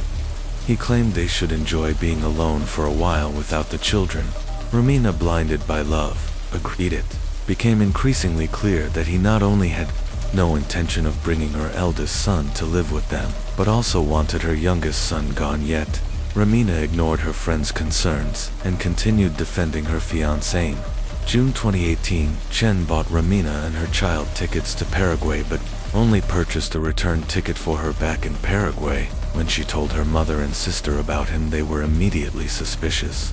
They doubted his intentions, believing he was trying to get rid of her child. Romina, hurt by their doubts, defended Chen and argued with her family. After a short visit, she returned to Spain, promising to bring her children back with her in the fall. For the next 2 months, she and Chen lived alone together and, for a time, she seemed happy again. A sudden shift, but in August, just days before the wedding, Chen savagely beat Romina. She was stunned, traumatized, but he got down on his knees, begged for forgiveness, and swore it would never happen again. Romina believed him. She told no one what had happened. On August 10th, she covered her bruises with makeup and walked down the aisle to marry the man who would soon take her life. The last visit 2 weeks after the wedding, Romina flew back to Paraguay not to collect her sons, but just to visit her family. Her mother and sister noticed she seemed different. She was withdrawn, emotionally distant, and visibly injured, limp bruises on her neck, hidden under a scarf. When questioned, Romina brushed it off, saying she had injured herself accidentally. Her stay extended for almost a month, surprising everyone, considering she had just gotten married. Romina claimed her husband had encouraged the trip so she could spend time with her children. Her mother Miriam even praised him for his generosity, though she still couldn't shake the sense that something was wrong. In mid-September, Romina borrowed money from relatives to buy a plane ticket back to Spain. Her husband had refused to pay for her return. This should have been a clear warning, but Romina still believed things could get better. On September 17th, her family saw her off at the airport for the last time to send into terror upon her return. Romina's life became a nightmare. Chen had stopped hiding his drug use, and under the influence, he turned violent. He beat and terrorized her regularly. Each time Romina tried to leave, he would promise to change, beg for forgiveness, and temporarily return to his charming self, buying gifts and showing affection, but the abuse only escalated shortly. Before New Year's, Romina confided in her best friend. She said she was terrified of her husband and believed he might eventually kill her. December 29th, Chen beat her so severely that she had to go to the hospital. The medical staff, suspecting abuse, tried to contact the police, but Chen showed up claiming Romina had fallen. She didn't contradict him. Just days later, the man who had promised to love her murdered her in cold blood. After returning home on January 1st, 2019, Romina's mother, Miriam, grew increasingly concerned when repeated phone calls to her daughter went unanswered. She also tried calling Romina's husband R, but he too ignored her attempts to reach him. Days passed in silence. Eventually, Romina's mother-in-law sent R a message warning that she would contact the police if she didn't hear back. That threat prompted an immediate reaction. R called back and claimed that he and Romina had an argument on December 31st, after which she packed her belongings and left. He insisted that she'd done this before and would return once she had calmed down, but Miriam didn't believe him. She felt something was deeply wrong. Under growing pressure from Romina's family, R finally reported her missing on January 8th. Over a week later, this time his version of events shifted slightly. He now added that Romina had taken his money, and he assumed she'd flown to Paraguay to visit her children. He said he hadn't been worried until his mother-in-law called, but R's inconsistent and contradictory statements raised immediate suspicions. Investigators began digging deeper and soon uncovered troubling details. Friends and relatives revealed that Romina had often complained about her husband's abuse, though never in detail. Others had noticed bruises and marks on her body. Authorities placed her under covert surveillance, including wiretapping his phone. He appeared to sense the scrutiny and acted cautiously for a time, leaving no clear trail. However, a breakthrough came when police confirmed that Romina had visited the hospital on December 29th, just days before she vanished, showing signs of being severely beaten. Staff reported that her husband arrived and took her away against her will, forbidding her from contacting authorities. Additionally, investigators discovered that several months earlier, Romina had filed a domestic violence complaint only to withdraw it. The next day then came a chilling turn. Roughly a week after the investigation began, Art let something slip during a phone conversation with a police relative. He said Romina was no longer alive, and added that her body would never be found. That statement was enough to justify his arrest. During interrogation, Art finally gave a grim version of events. According to him, Romina had become heavily intoxicated on New Year's Eve and began arguing, demanding that he bring her children to live with them immediately. When he refused, she allegedly became aggressive and started throwing objects, claiming he wanted to defuse the situation. R said he left the house for a few hours. Upon returning, he claimed he found Romina dead in the bathtub, apparently from alcohol-related asphyxiation.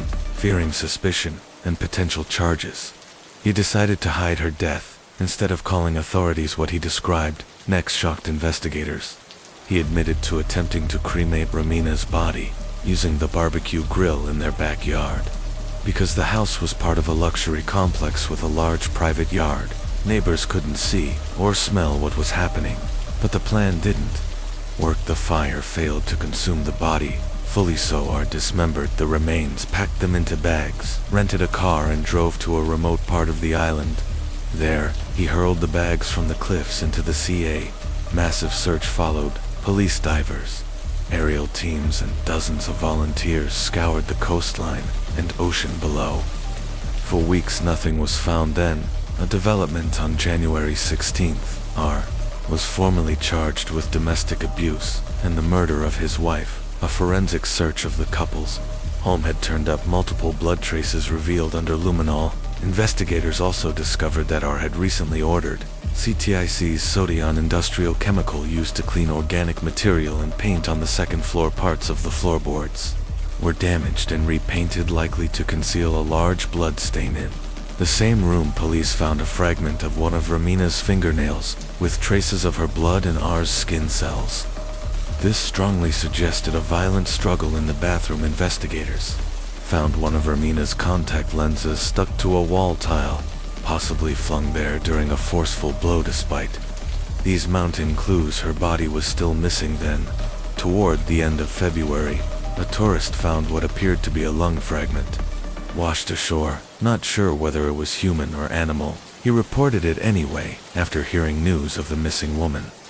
DNA testing later confirmed it belonged to Romina. Still, R clung to his story. He claimed she drowned in the bathtub while drunk and denied using any tools to dismember her. He alleged that the fire reduced her body to fragments on its own, but forensic experts rejected these claims outright.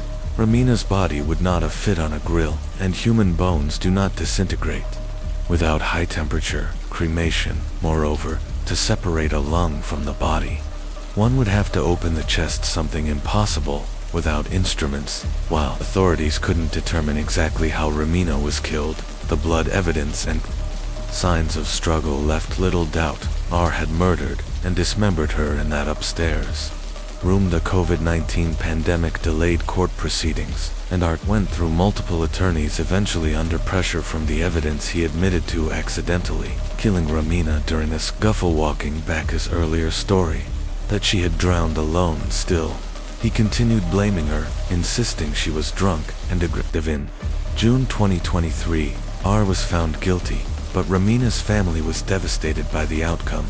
The court sentenced him to 125 years for involuntary manslaughter, 2 years for domestic violence, 1 year for the December 2018 assault, and several additional months for abuse of a corpse. To her loved ones, it felt like justice barely served. Maria Luisa Asino had been traveling alone with her beloved dog Mafalda, following a recent separation from her partner.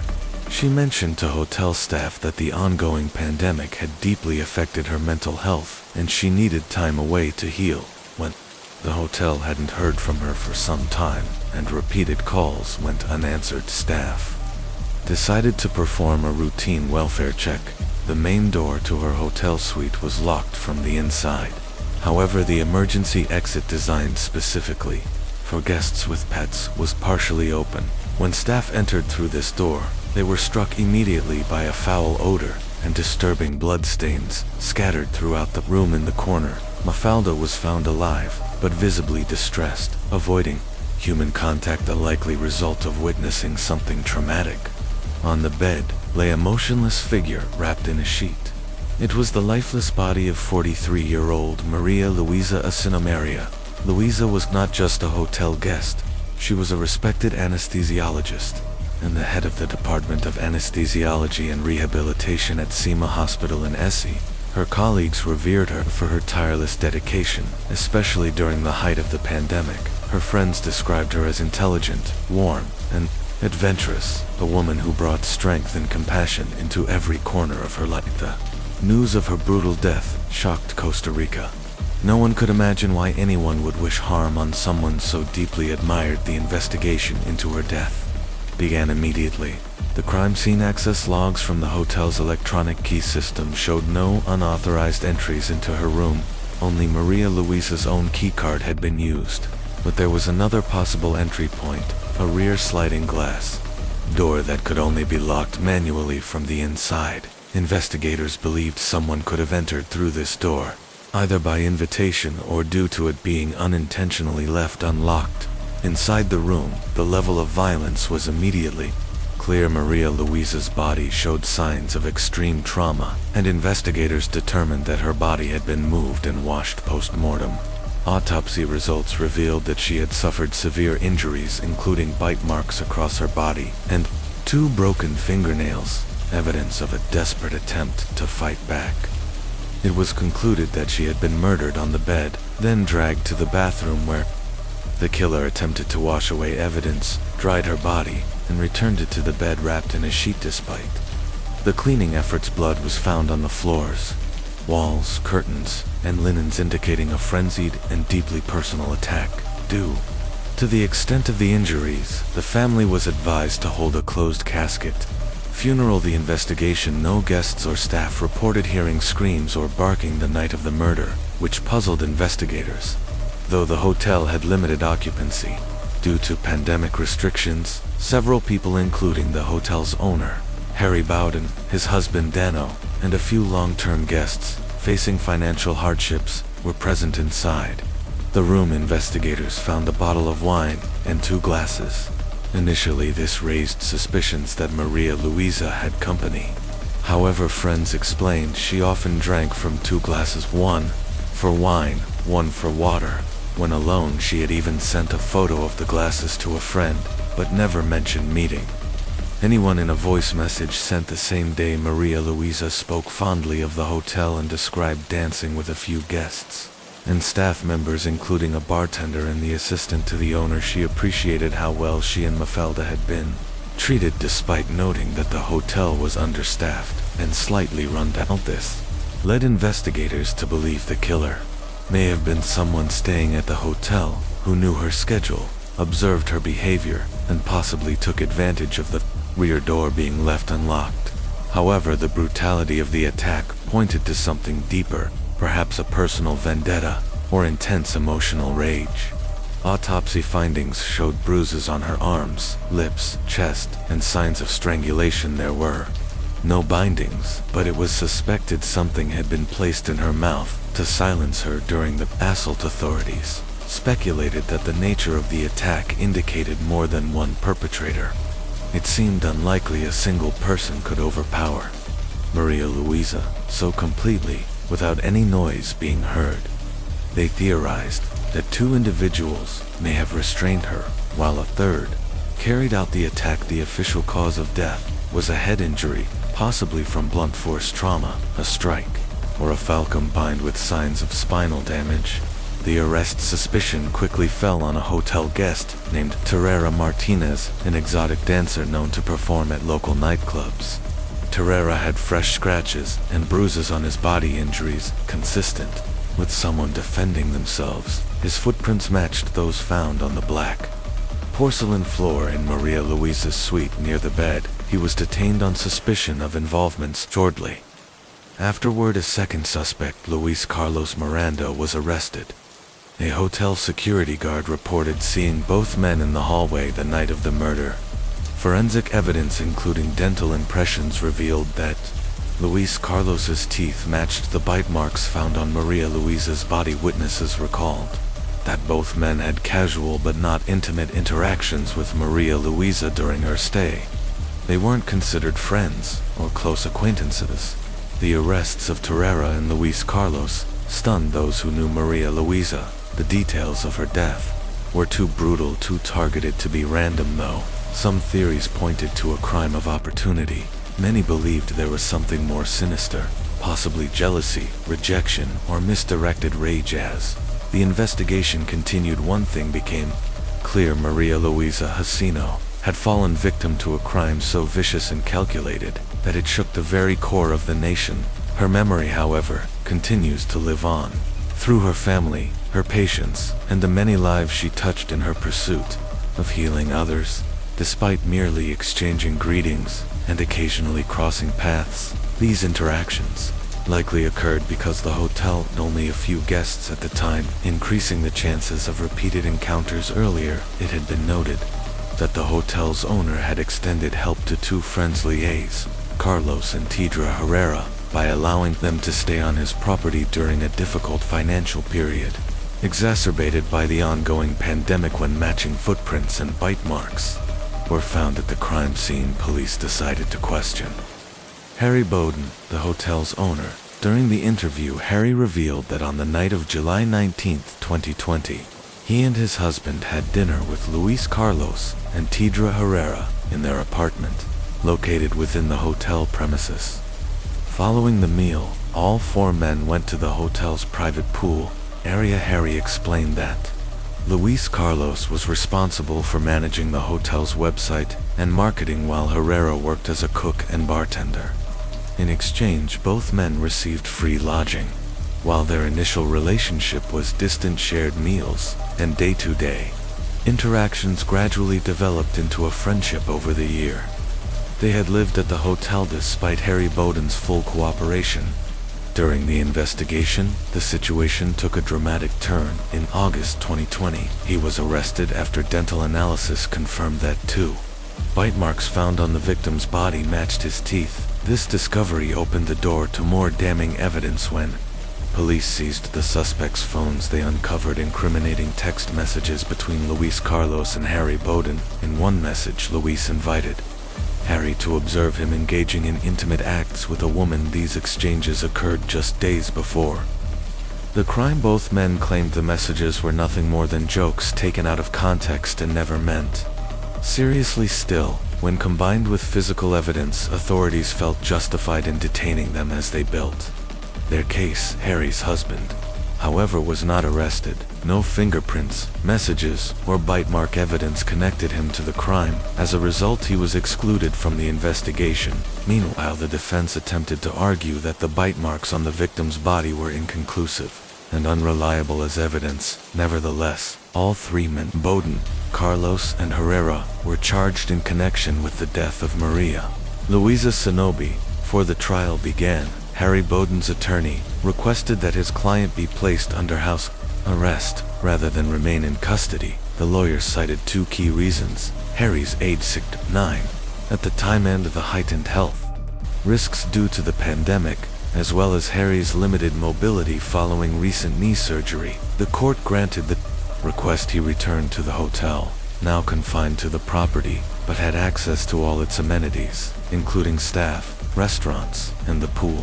The public trial began on September 13, 2022. Prosecutors faced a difficult task, proving Harry Bowden and Luis Carlos's direct involvement in the murder. Though there were suggestive text messages and supposed bite marks, these pieces of evidence failed to firmly tie them to the killing.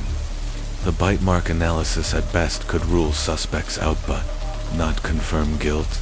All hotel staff, aside from the original three suspects, were cleared. However, evidence against Tidra Herrera proved more damning. A trail of blood and defensive wounds on his body pointed directly to a struggle with Maria Luisa. Her blood was discovered under his fingernails and on his shoes, watch, and phone, all recovered from his room. Given this physical evidence, Herrera was sentenced to 50 years in prison. Bodin and Carlos, on the other hand, were acquitted due to insufficient evidence. Many, however, believe they were complicit in the crime.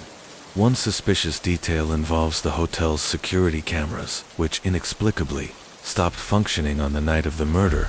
Authorities suspected sabotaging to the intrigue was a hotel security guard who vanished abroad shortly after the murder. Though police requested his testimony, he never returned and couldn't be legally compelled. Guests also reported a power outage on the night of the murder, raising suspicions that it may have been an intentional effort to disable security systems, including the hotel's electronic door locks. And another troubling oversight, investigators only searched the hotel owner's private office 9 days after the murder, and enough time to remove potentially incriminating evidence. Social media messages also came under scrutiny, revealing disturbing conversations that echoed the violent nature of Maria Luisa's final moments. While Herrera remains the only person convicted, the Asho family believes the case is far from fully resolved. They suspect others were involved, or that a coordinated cover-up took place.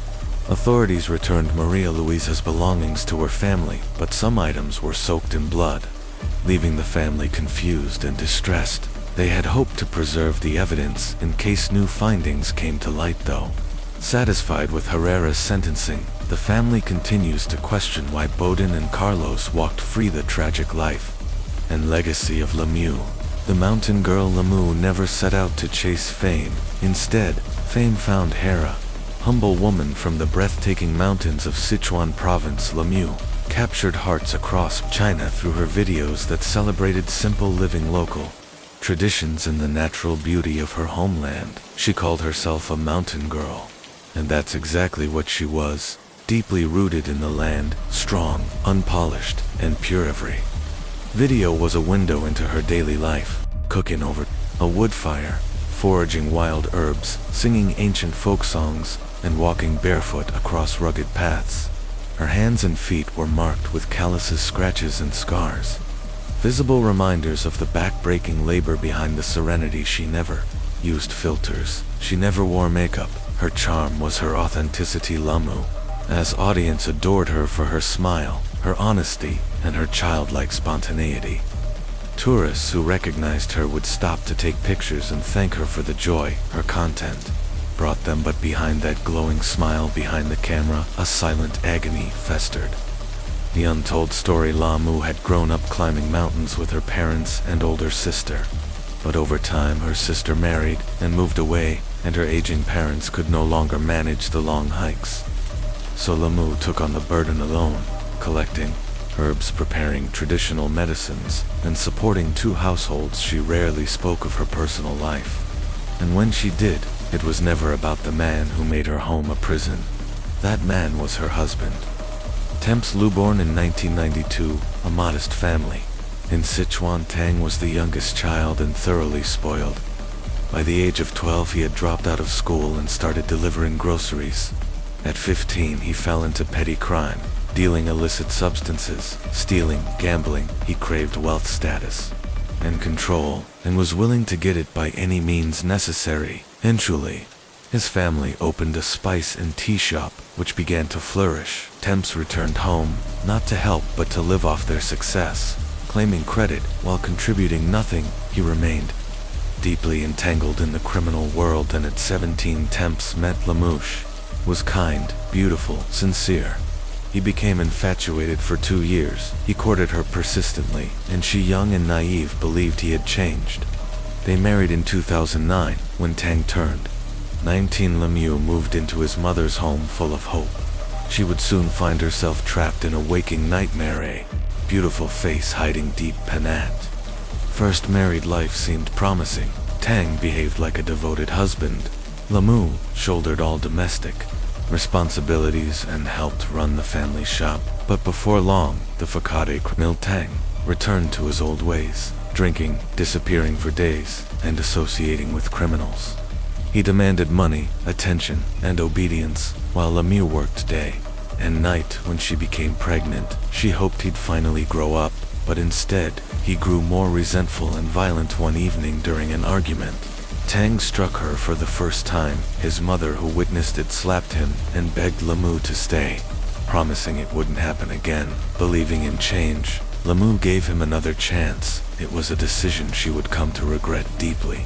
That first slap became the first of many. The violence escalated. Each time he beat her, he would cry, apologize, and beg for forgiveness, and each time Lamu stayed, out of fear, out of hope, out of love for her children. Eventually, Thames began to use their son as leverage. When Lamu threatened to leave, he threatened to take the boy away, or worse, harm her, and her family trapped. She endured the abuse silently. Even her older sister, her childhood confidant, had no idea what was happening behind closed doors. In 2012, Lamu's mother passed away after a long illness. The loss shattered her. She now had to care for her elderly father and grandmother, while raising her child and working in the mountains to support everyone. Paradoxically, those brutal hikes became her only escape, the only place she could breathe freely away from Tang's. Rajin, 2017, Lamu gave birth to their second son. Her relationship with Thames remained hostile by now. Even his mother had stopped trying to intervene. She helped care for the children, but Lamu was on her own. A voice in the wilderness. That same year, Lamu created a Douyin account, Chinese TikTok. She began posting videos about mountain life, wildflowers, local legends, and traditional herbal knowledge. The content resonated widely. People across China were captivated by the smiling woman in the traditional dress, singing as she walked through fog-draped valleys. Yet, behind that radiant face was a woman, scarred by years of abuse. Lamu never spoke of her suffering. She poured her pain into her work, into foraging, storytelling, teaching. In front of the camera, she was free. She became a cultural icon, the sweet mountain girl, a symbol of resilience. But her real life was anything but peaceful.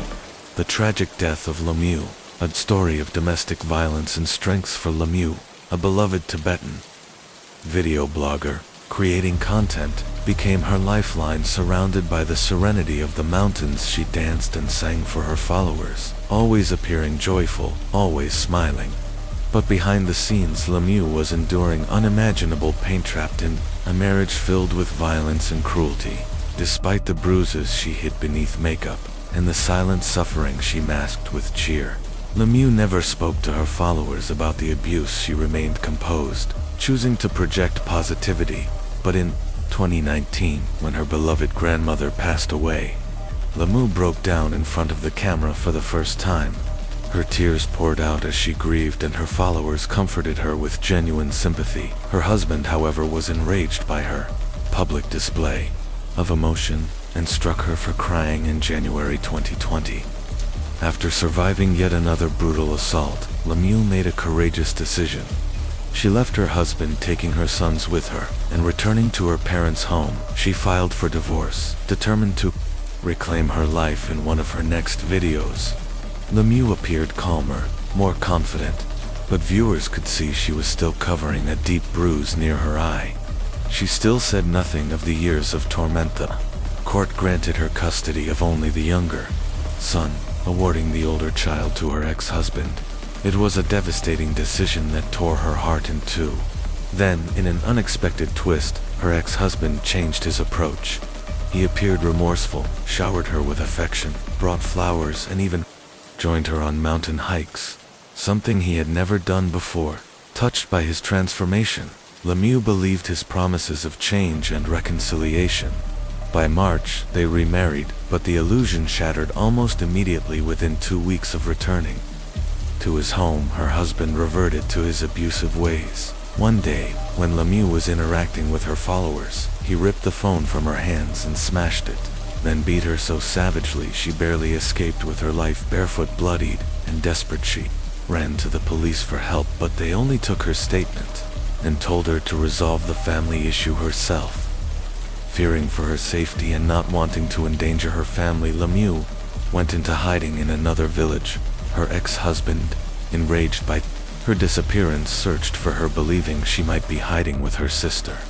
He stormed into her sister's house and beat the woman so badly she was left with a fractured cheekbone and a broken nose only after this second brutal assault. Did police take any meaningful action charging him administratively? But still, not arresting him as. The second divorce proceeded. He remained quiet. When it concluded, both children were awarded to him reportedly due to his family's wealth and influence. Lemieux, devastated once more, refused to leave the village, despite her family urging her to go somewhere safe. She wanted to be close to her sons. Just 3 weeks later, on September 14, 2020, Lemieux went live for what would be the final time. Dressed in traditional Tibetan attire, she softly sang folk songs for her audience, whispering that her father and visiting stepbrother were asleep as she prepared breakfast. Suddenly, a loud crash interrupted the stream, the sound of a door being kicked open. Lemieux's expression turned to terror. She froze, staring off camera, then leaped up to escape. Her phone fell to the floor, camera down, but the live stream continued. Viewers heard heavy footsteps, the sound of liquid being poured, and then Lemieux's screams. Her father's voice could be heard pleading for calm. Lemieux screamed that gasoline had been poured everywhere. Then a lighter clicked moments later. Piercing screams rang out as the room ignited, and the stream abruptly cut off. Her followers were horrified, unsure if it was real, but it was. Her ex-husband had arrived at her family home on a motorcycle carrying a canister of gasoline and a large knife. He stormed into the kitchen, cornered Lemieux, doused her in fuel, slashed her with the knife, and set her on fire. Her father and brother tried to rescue her, but were trapped by the collapsing, burning house. It took firefighters nearly 2 hours to extinguish the blaze. Inside, they found Lemieux still alive, but with over 90% of her body burned. Her skin melted to the floor. She was rushed to the hospital, comatose, but breathing. The medical team did all they could, but the treatment would cost over $1,000,000, an impossible amount for her family, who had lost everything in the fire. Her father posted a plea to her followers, explaining what had happened and asking for help. Within an hour, the full amount was raised. Lemieux was transferred to a specialized burn center and stabilized for a brief moment. Hope flickered she might survive. But 2 weeks later, without ever regaining consciousness, Lemieux passed away. She was just 30 years old. In court, her killer's mother defended him, saying he acted out of love and heartbreak. But the court saw through the lies. He was found guilty of deliberate and cruel murder and sentenced to death. His family was ordered to compensate Lemieux's family for the destruction of their home. He appealed the sentence multiple times, but it was upheld in July 2022, just 2 years after Lemieux's murder. Justice was finally served. He was executed. That same day, Lemieux's family rebuilt the home that was burned to the ground. But no matter how many bricks were laid, nothing could replace what they lost. A bright, kind-hearted woman whose only wish was to raise her children and share a little joy with the world was silenced forever. Story remains a chilling reminder of how deeply domestic abuse can be hidden behind smiles, and how dangerous it can be when cries for help go unanswered. After the tragedy, Lemieux's family slowly began to rebuild their lives. Her relatives moved back into the reconstructed home, erected on the same site where the horrific fire had taken place. On the ground floor, Lamieux's sister created a small memorial altar, sacred space adorned with her photos, candles, and offerings to honor the young woman whose life was stolen too soon. Despite the unimaginable trauma, Lamieux endured. The court granted full custody of her 2 sons to their paternal grandparents. The Lee family, being among the wealthiest in the village, were viewed by the court as more capable of providing materially for the children, though this decision left Lamieux's loved ones devastated. Lemieux had been a beloved figure in her community and an inspiration to many. She was admired not just for her creativity and talent, but for her unwavering positivity in the face of years of abuse. Tragically, her youngest daughter, who was also caught in the turbulent aftermath, would later suffer a similar violent fate. The heartbreaking parallel raised alarm among observers and officials, suggesting that history was repeating itself within the same circle of violence. At Garden City Middle School, where Lemieux had been praised as an exceptional student, and individual teachers and staff mourned her loss deeply. Her absence was felt far beyond her family.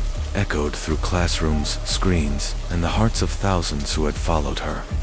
Journey Online, in a separate case, a chilling discovery, was made at a hotel. Officials from a local college, concerned about one of their staff members, Stephanie, and her family's well-being, contacted the hotel to request a welfare check. Around 3:00 p.m., a housekeeper attempted to enter the room on the 10th floor, but the door was locked, and no one responded.